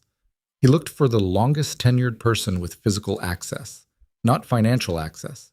That was Theo, newer, more available. Physical access. Someone who knew the building, the rotations, which room I was sleeping in. She watched Reyes's face. He was doing the math, how much she knew, how much she was inferring versus confirming what his options were from this position. She saw the moment he decided. He moved fast. Genuinely fast. The speed of someone who had spent 8 years in an operational environment and maintained the conditioning for it. He went for the door rather than for either of them, which was the logical choice because the door was 3 feet away and the space between himself and Lorenzo was 6. He got one hand on the door frame. Lorenzo was already moving. She had not seen him move like this before. Not the measured, deliberate movement of a man managing a room, but something faster and more total. The movement of someone who had also spent years in environments where speed was survival. He caught Reyes at the door, and the collision was controlled and brief, and ended with Reyes against the wall and Lorenzo's forearm across his throat, and the specific silence of a man understanding he had not calculated correctly. The room was frozen. Marisol stood 3 feet away with her heart doing something violent against her ribs that she refused to show on her face. Lorenzo was breathing harder than normal. She could hear it. He held Reyes against the wall and looked at him with something that had moved past professionalism into something older and more personal. The look of a man processing a betrayal from inside his own house. 8 years, he said. His voice was barely above speaking level. That made it worse somehow. Reyes said nothing. Did he have you in place before she arrived or after? Silence. Before, Marisol said. She was watching Reyes's face. Gerald started planning this before my father approached Lorenzo. Reyes was already in position. My father approaching Lorenzo with me as collateral wasn't desperation. It was the plan. He needed to get someone inside this building for a reason he'd already decided. And the debt? The arrangement was the vehicle. Lorenzo turned and looked at her. She met his eyes. He manufactured the debt, she said, or inflated it, or made it in bad faith from the start. He needed a reason to put me in this house that you'd accept. Something that gave him physical access and time, and a reason for me to be here while Reyes set up whatever came next. The words landed in the room and settled there, and she watched Lorenzo absorb them, watched the full shape of it arrive in his face, the understanding of just how long and how thoroughly he had been managed. She had been the delivery mechanism. She had been used to get inside, and the plan had never been her death as an end in itself. Her death was a byproduct, a financial bonus, a loose end tied off. The real target was something inside this estate. She said, "What does Gerald want from you?" Lorenzo held Reyes against the wall and did not answer immediately. "Not money," she said. "He has debt, but not the kind you can solve by removing a man. Not leverage. If he wanted leverage, he'd have taken something, not planted someone." She worked through it as she spoke. "He wants the operation, the structure. He wants what you have, the network, the protection arrangements, the territory. He's been trying to take it from the inside for 8 months. And when the inside move stalled, he decided the cleanest solution was to destabilize the whole thing by removing you. She looked at Reyes. "That's the job," she said. "Not me. I was the distraction. You were the job." Lorenzo turned from the wall. Reyes slumped slightly without the pressure and then straightened, and his face had finally given up the performance of blankness.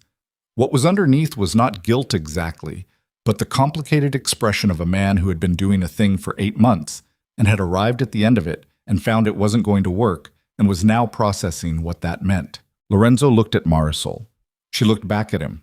His shirt had twisted in the struggle. There was a new tension in his face, not the controlled weight of a man managing risk, but something more exposed, something that had gotten closer to the surface than he probably intended. He looked, for the first time since she'd met him, like a man who was genuinely unprepared for the specific shape of what he was standing in. She understood that. She was standing in it too. She said, "We need to be somewhere else." "What?" "This building is compromised. Reyes knew every room, every rotation.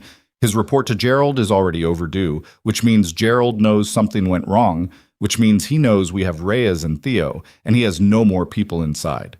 She moved to the door. "He has one option left, the direct one, and he knows where we are." Lorenzo looked at her for one long second. Then he said, "How long do we have?" She thought about Gerald Vance, the speed of him, the ruthlessness dressed as methodology, the way he had built this entire structure, less the debt, the arrangement, the months of careful positioning, and watched it collapse in a single night. Men like her father did not absorb collapse. They accelerated past it. "He's already moving," she said.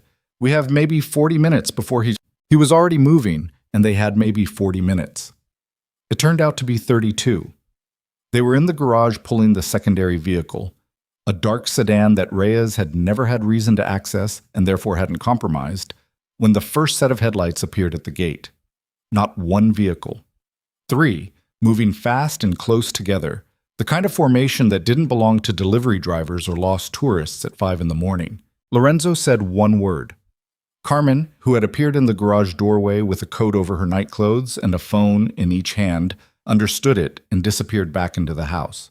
Marisol was already in the passenger seat. "The flash drive," she said. "I have it." "The foundation documents.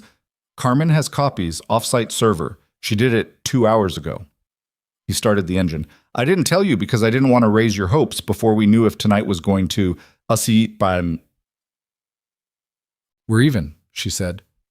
He reversed out of the garage and took the service road along the back of the property, the one that ran behind the garden wall and came out 300 yards south of the main gate. The headlights of the incoming vehicles were visible above the wall as they passed. She could see the light moving, could see it stop at the gate, could hear, faintly, the sound of voices. They reached the service exit and he turned south without headlights, running on the orange coastal ambiance until they cleared the first bend, and then he switched them on and accelerated and the estate disappeared behind them. She sat in the dark of the moving car and breathed. Her hands were in her lap. They were not shaking. She noted this the way she noted everything, factually, without particular pride or surprise.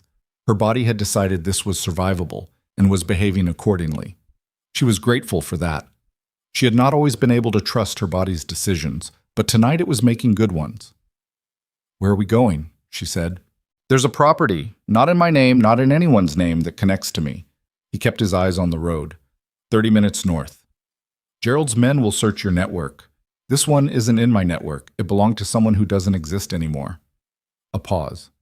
"It's clean." She looked at his profile in the dashboard light, the set of his jaw, the tension in his shoulders that he was managing but not entirely concealing. He had lost his house tonight, not the building, which could be reclaimed, but the internal architecture of it, the people he'd trusted, the years of constructed loyalty that had turned out to be constructed on someone else's terms. She understood that kind of loss, the specific quality of it, the way it didn't arrive loudly but settled in slowly, like water into stone. "Reyes," she said, "Carmen will handle the situation." She didn't ask what that meant. She had enough context to know it didn't mean what it might have meant in a different kind of operation, because Lorenzo was not a different kind of man. She had $7 million worth of evidence that he had chosen to receive her rather than use her, and that distinction mattered. What it meant was that Reyes and the man from the chair would be held somewhere until the rest of this resolved, and then handed to people with badges rather than to people with other options. She believed that. She had not expected 2 weeks ago to believe anything about this man. "The journalist," she said, "Carmen's copy of the documents. Can it reach her before Gerald's people at the Tribune know to look for it?" "Her, not the Tribune. Directly. Carmen has her personal contact."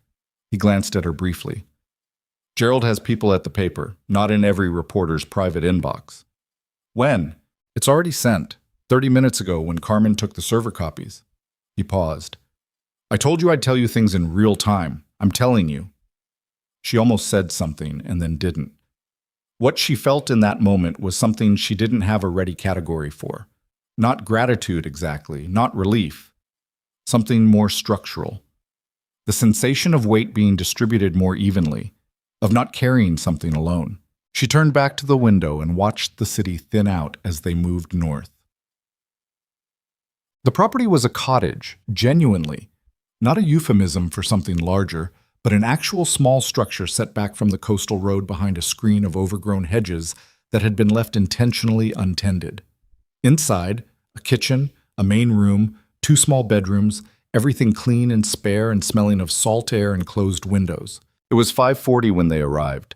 The sky was beginning its pre-dawn shift, the darkness losing its depth, the horizon over the water going from black to a bruised, uncertain gray. Lorenzo checked every room in a specific order she recognized as habit: exits, sight lines, anything that didn't belong.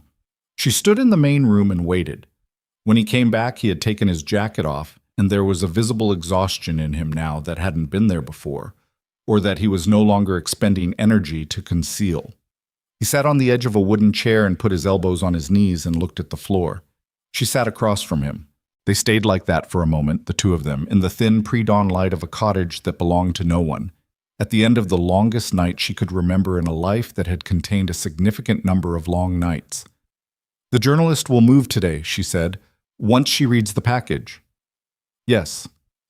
"Gerald will try to suppress it. He'll fail." Carmen sent it in segments across 3 separate communications. To suppress it completely, he'd need to intercept all 3 before any of them are read. He looked up. "She sent the first one 2 hours ago. It's already been read and acknowledged." "How do you know?" "Because the journalist called Carmen back 40 minutes ago and asked one question." "What question?" "She asked if the source was willing to appear on record." He looked at her. "Carmen said she'd ask." The word appeared sat in the room between them, and she understood what it meant and what it was asking. Not just a name on a document, not a financial record or a routing number or a photographed page of evidence. A face, a voice, a person willing to stand in front of a camera or a courtroom or a ballroom full of 500 people and say, "I am the evidence. I survived this. Look at me." "The gala is in 9 days," she said. "Gerald won't cancel now. He can't. If he withdraws from the award after a night where 2 of his contractors were apprehended on Lorenzo Moreau's property, it reads as flight. It reads as guilt." She watched him understand it as she said it. He's trapped by his own narrative. He spent 30 years building the public man. The public man has to show up. He'll have something prepared. A defense, a counter. He can prepare whatever he wants. She leaned forward slightly. "It won't be enough. Because I'll be there." Lorenzo looked at her. "I'll be in that room," she said. "On record, on camera. My name, my face, 26 years of first-hand evidence standing in a room full of his supporters and his donors and every person he has ever performed for." She held his gaze. That's what the journalist is really asking, not whether I'll sign a document, whether I'll show up. He was quiet for a moment. He'll come after you directly if he knows you're the source, he said. He's already coming after me directly. The contractor he hired wasn't a hypothetical. She sat back. The difference is that now if something happens to me, there's a journalist with a full package and a recorded acknowledgement that I was the source. Harming me at this point doesn't protect him. It confirms everything. She watched him work through the logic. She watched him find the place where he wanted to argue and find that the argument didn't hold. You thought of this before tonight, he said. I thought of it on the way to Diane Cortez's apartment. She paused. The plan was never the gala. The gala is just the stage. The plan is me. It's always been me. She looked at the window, the growing gray outside. That's what he was trying to destroy. Not a document, not a financial record. Me. My ability to stand somewhere public and be visible. Her voice stayed level. I've been letting him make me invisible for 26 years. That's over. The cottage was quiet. Lorenzo looked at her for a long moment with that expression she still didn't have a full category for, the one that had arrived somewhere around the day she'd laid out her father's financial crimes at a document table and not flinched, and had been developing in specificity ever since. Okay, he said. Okay. Then we have 9 days to make sure you're still standing when you get there. I'll be standing. He almost said something else. She could see him decide against it, watch the words arrive and get set aside in favor of something more immediately practical. She was aware of the shape of what he hadn't said, and she left it there, unforced. There would be time for it. Or there wouldn't. Either way, it needed to exist at its own pace rather than compressed into the tail end of the worst night either of them had recently experienced. She got up and found 2 glasses in the kitchen cabinet and filled them from the tap and brought one to him. He took it. They drank water in the pre-dawn light of a borrowed cottage and breathed, and for a short while that was enough. 9 days. She called Diane Cortez at 7 that morning, and Diane answered on the second ring, her voice alert in a way that said she hadn't slept either. He called, Diane said before Marisol could speak. When? 4:30, then again at 5:15. A pause. I didn't answer. Marisol breathed. The attorney's office opens at 9. I'll be there at 9. Another pause. Shorter, more decisive. I've been sitting here for 3 hours thinking about whether I'm making a mistake. And I keep thinking about the dinner 2 years ago. When I met you, Diane's voice had the quality of a woman speaking carefully around something fragile. You smiled at me. At dinner, and I thought it seemed effortful. The smile, a pause. I told myself I was imagining it. Marisol said nothing. You weren't smiling because you were happy, Diane said. You were smiling because you'd learned to. Her voice settled into something more solid. I'm going to the attorney. Thank you, Marisol said. Don't thank me. I should have... She stopped. Just let it count for something. It will. She ended the call.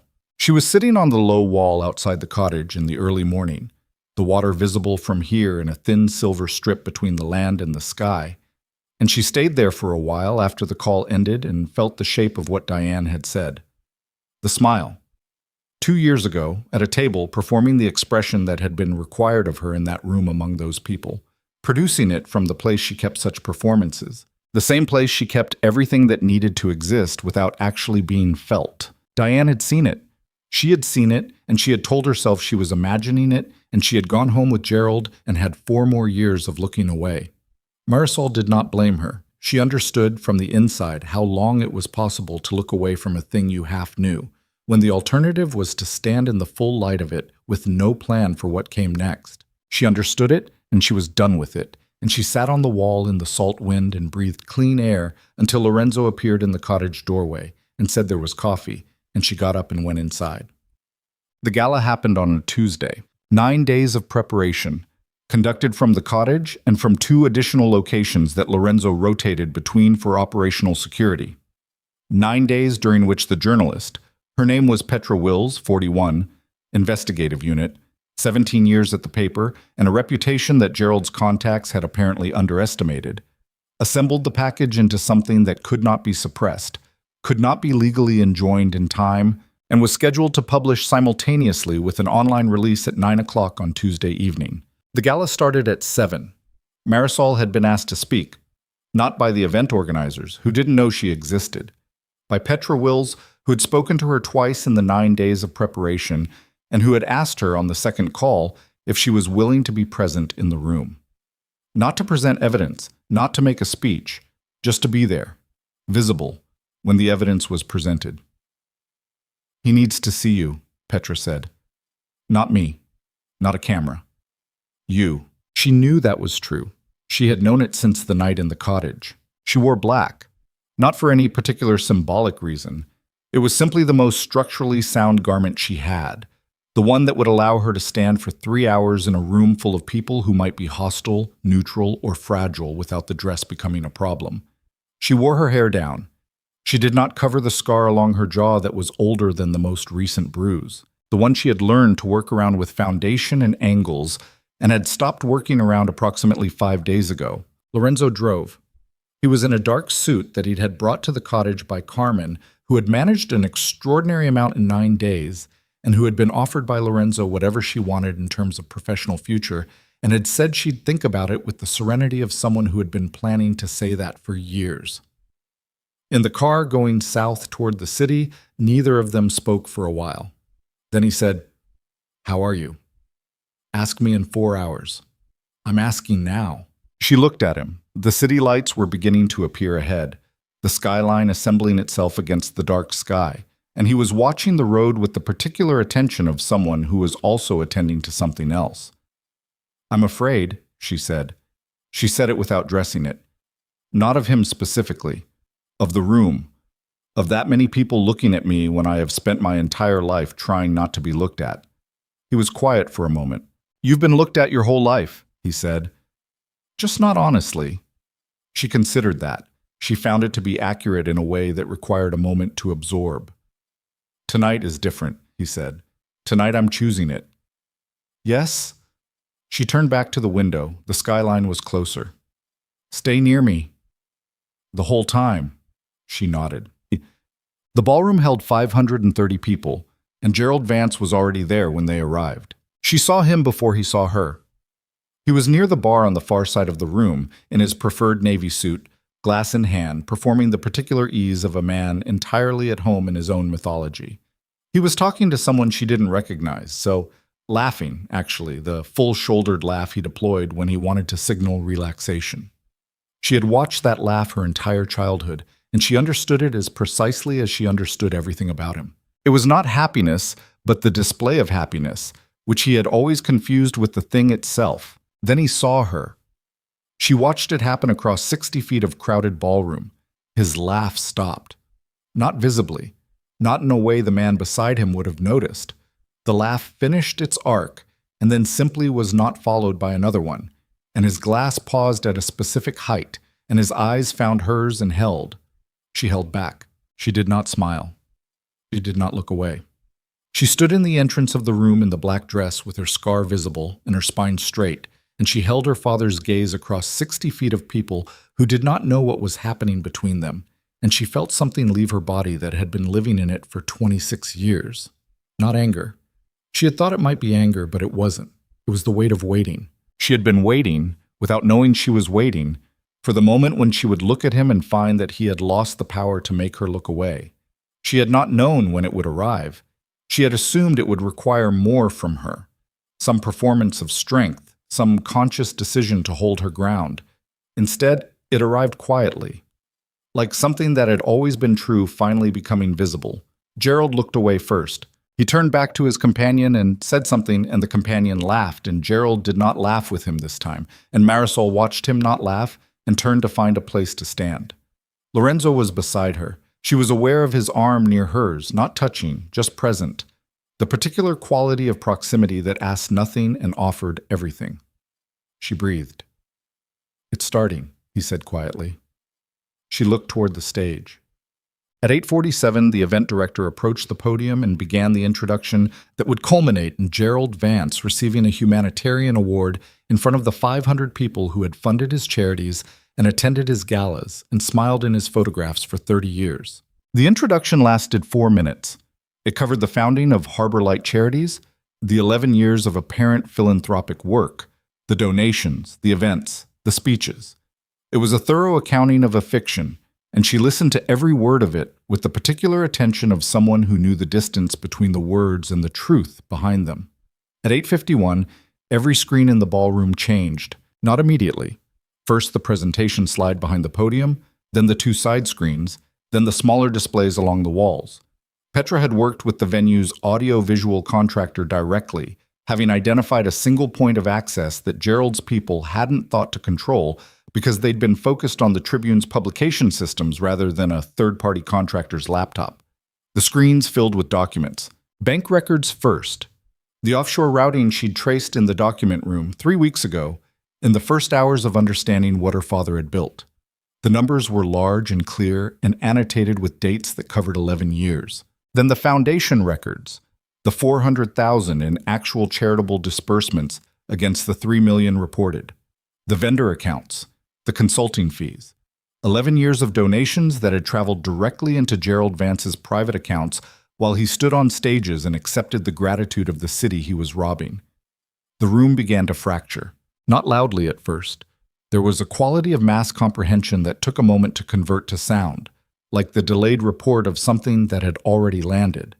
She heard it begin as a kind of collective intake, the held breath of 500 people simultaneously reading something that disagreed with every story they'd been told. Then the medical records. She had not known Lorenzo included those until this moment. She had not known because he had assembled this portion himself, using contacts she'd never been introduced to.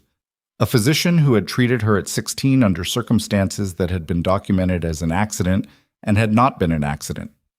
A second physician at 21. The records were brief and specific, and they were on a screen in front of 500 people who had been clapping for this man 40 seconds ago. She stopped breathing. Lorenzo's hand found hers in the dark below the level of the crowd's sight line. His fingers closed around hers, not hard, not dramatic, just there. She held on. The police complaints came next. 3 of them, filed at different precincts over a period of 9 years, each one withdrawn before formal investigation. The dates, the descriptions. The withdrawal notices signed within 48 hours of filing, each one without exception. She had filed 2 of those complaints. She had withdrawn them because she had not believed, at the time, that anything would come of not withdrawing them. She had been wrong, but she had not known that then, and she did not now convert that into guilt. It was simply what had happened, and what had happened was on a screen, and it could not be undisplayed. Finally, the insurance policies.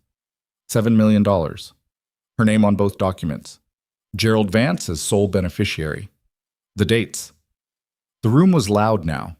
There was no managing the noise. It was the sound of a collective understanding converting into collective feeling, and collective feeling at this scale had a physical quality, like weather. She felt it against her skin.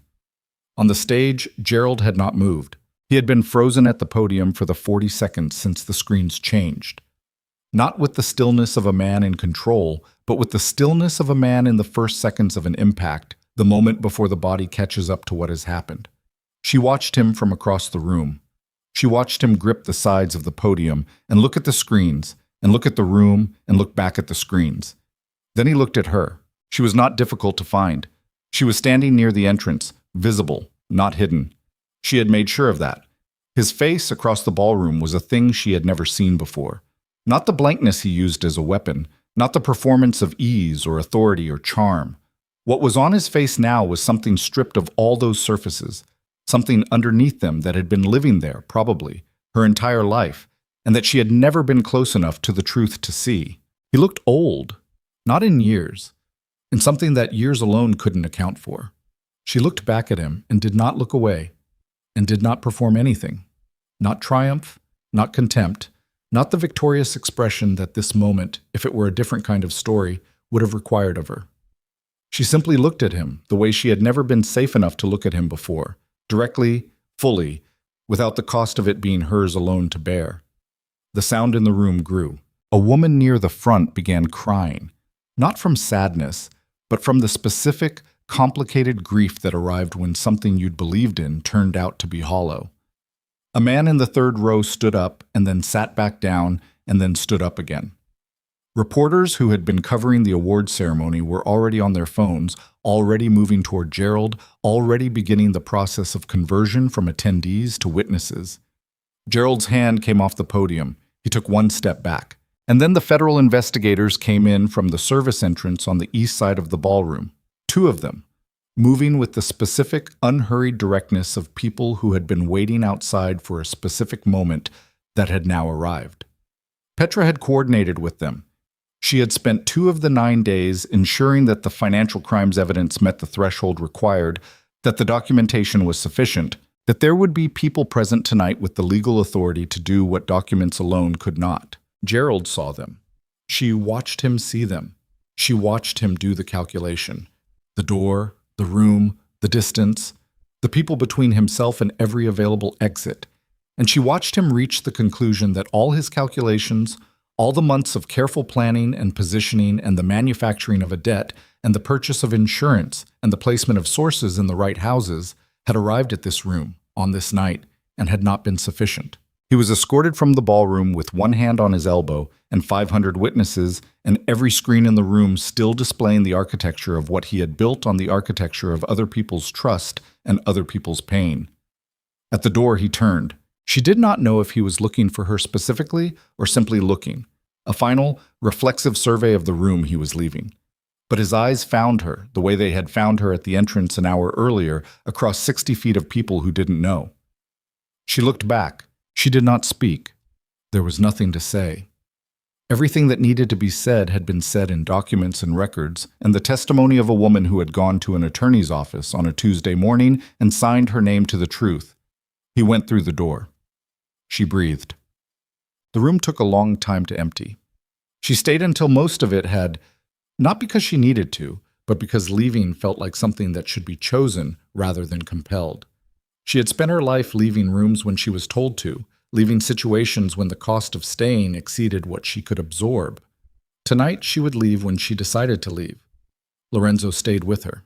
He didn't fill the time with words, which was one of the things she had learned to value about him. The understanding that silence was not a problem to be solved. They stood near the entrance and watched the ballroom slowly disassemble itself, and she thought about the woman who had arrived at a waterfront estate in the rain, with a bruise on her face and a knife in her coat, and the absolute conviction that she was not going to survive this. She had been wrong about that. She was still in the process of understanding what that meant. At 11:15, when the last of the room had gone and the cleaning staff had begun moving between tables, she turned to Lorenzo and said, "I want to see the water." He took her to the marina 2 blocks south. It was cold and the wind had come up and the water was dark and moving and it smelled exactly like the Atlantic outside his estate. The same salt, the same particular weight in the air. She stood at the railing and looked at it. "What happens now?" she said. "Formally? It moves through the system. Financial crimes, the insurance fraud, the civil suits from the charity donors, probably years." He stood beside her at the railing. "Your father will have attorneys. It won't be clean or quick." "I know." He can try whatever he wants." She looked at the water. "He doesn't have anything left that can reach me." She believed that. It was a strange and specific belief, different from confidence in the ordinary sense, more like the recognition of a changed condition. She had been reachable for 26 years because she had been isolated, because the damage had been invisible, because looking away had been so universal that the truth had lived only inside her. And a truth that lives only inside one person is a fragile thing, easily doubted, easily buried. It wasn't inside only her anymore. The property, she said, his estate, the main house. Seized, eventually. When the civil proceedings, "I want to buy it." She turned to look at him. "When it's available, whatever the process requires. I want to buy it, and I want to rebuild it." He looked at her. "Not as a home," she said, "as something else. Something I'll figure out in the specifics. But the shape of it is people who needed a place that was safe and didn't have one." She looked back at the water. "Something that uses the structure he built for his own protection to protect people who never had that." Lorenzo was quiet for a moment. "That'll take resources," he said. "I know. And time. I know that too." He looked at her profile in the dark. She was aware of it, the quality of his looking, the way it had never stopped being the most direct, unperformed attention she had ever received from another person. "I'll help," he said. She turned to him. He said it the same way he said most things, evenly, without extra weight, without the performance of significance. Just the fact of it, offered without conditions. She looked at him and understood that she was going to need to decide at some point what to do with the thing that had been building in the space between them since a rainy night in a waterfront estate when he had looked at her bruise and asked, "Who did that?" And she had not known what to do with a question like that because no one had asked it before. She was not going to decide tonight. Tonight, she was going to stand at a railing above dark water and breathe the same air as a man who had looked at her honestly from the beginning, and let the night be what it was, an ending, a clearing, the specific silence after a long storm when the air changed character and became something you could actually stand in. "Okay?" she said. "Okay." They stood at the railing for a while longer. The water moved below them, steady and indifferent and alive in its own way, hitting the pilings and pulling back and hitting again. The same rhythm it had been running for longer than anyone standing on any shore had been alive to hear it. She found this steadying in a way she couldn't fully explain. She had come into the story as a price. She was leaving it as something she didn't have a full word for yet. Not a survivor. That word was accurate, but too small, too focused on the endurance of damage rather than the accumulation of something else. Not a victor. Victory implied a war with a clear termination, and what she understood now was that the work of becoming visible, of refusing the condition of erasure, was not something you completed. It was something you maintained daily by the choice to keep standing in rooms where you were not supposed to exist. She would keep standing, not because it was easy, because the alternative was something she had already lived inside and she knew its dimensions precisely, and she was done with them. The wind came off the Atlantic and moved her hair, and she did not push it back. Behind her, the city made its sounds, the residual noise of an evening that had ended differently than anyone who had purchased a ticket to it had expected. Somewhere in that city, a journalist was filing the full story. Somewhere, an attorney was responding to a voicemail. Somewhere, in a room with a closed door and a man on the other side of it who had spent 30 years building an empire from the damage of other people, the empire was being inventoried. She was not in that room. She was here. The water ran below her, dark and continuous, and the sky was beginning at its lowest edge to consider the possibility of morning. Lorenzo's shoulder was warm against hers. She did not move away. She looked at the water and breathed and let the night finish, and underneath her, quietly, without ceremony, the pilings held.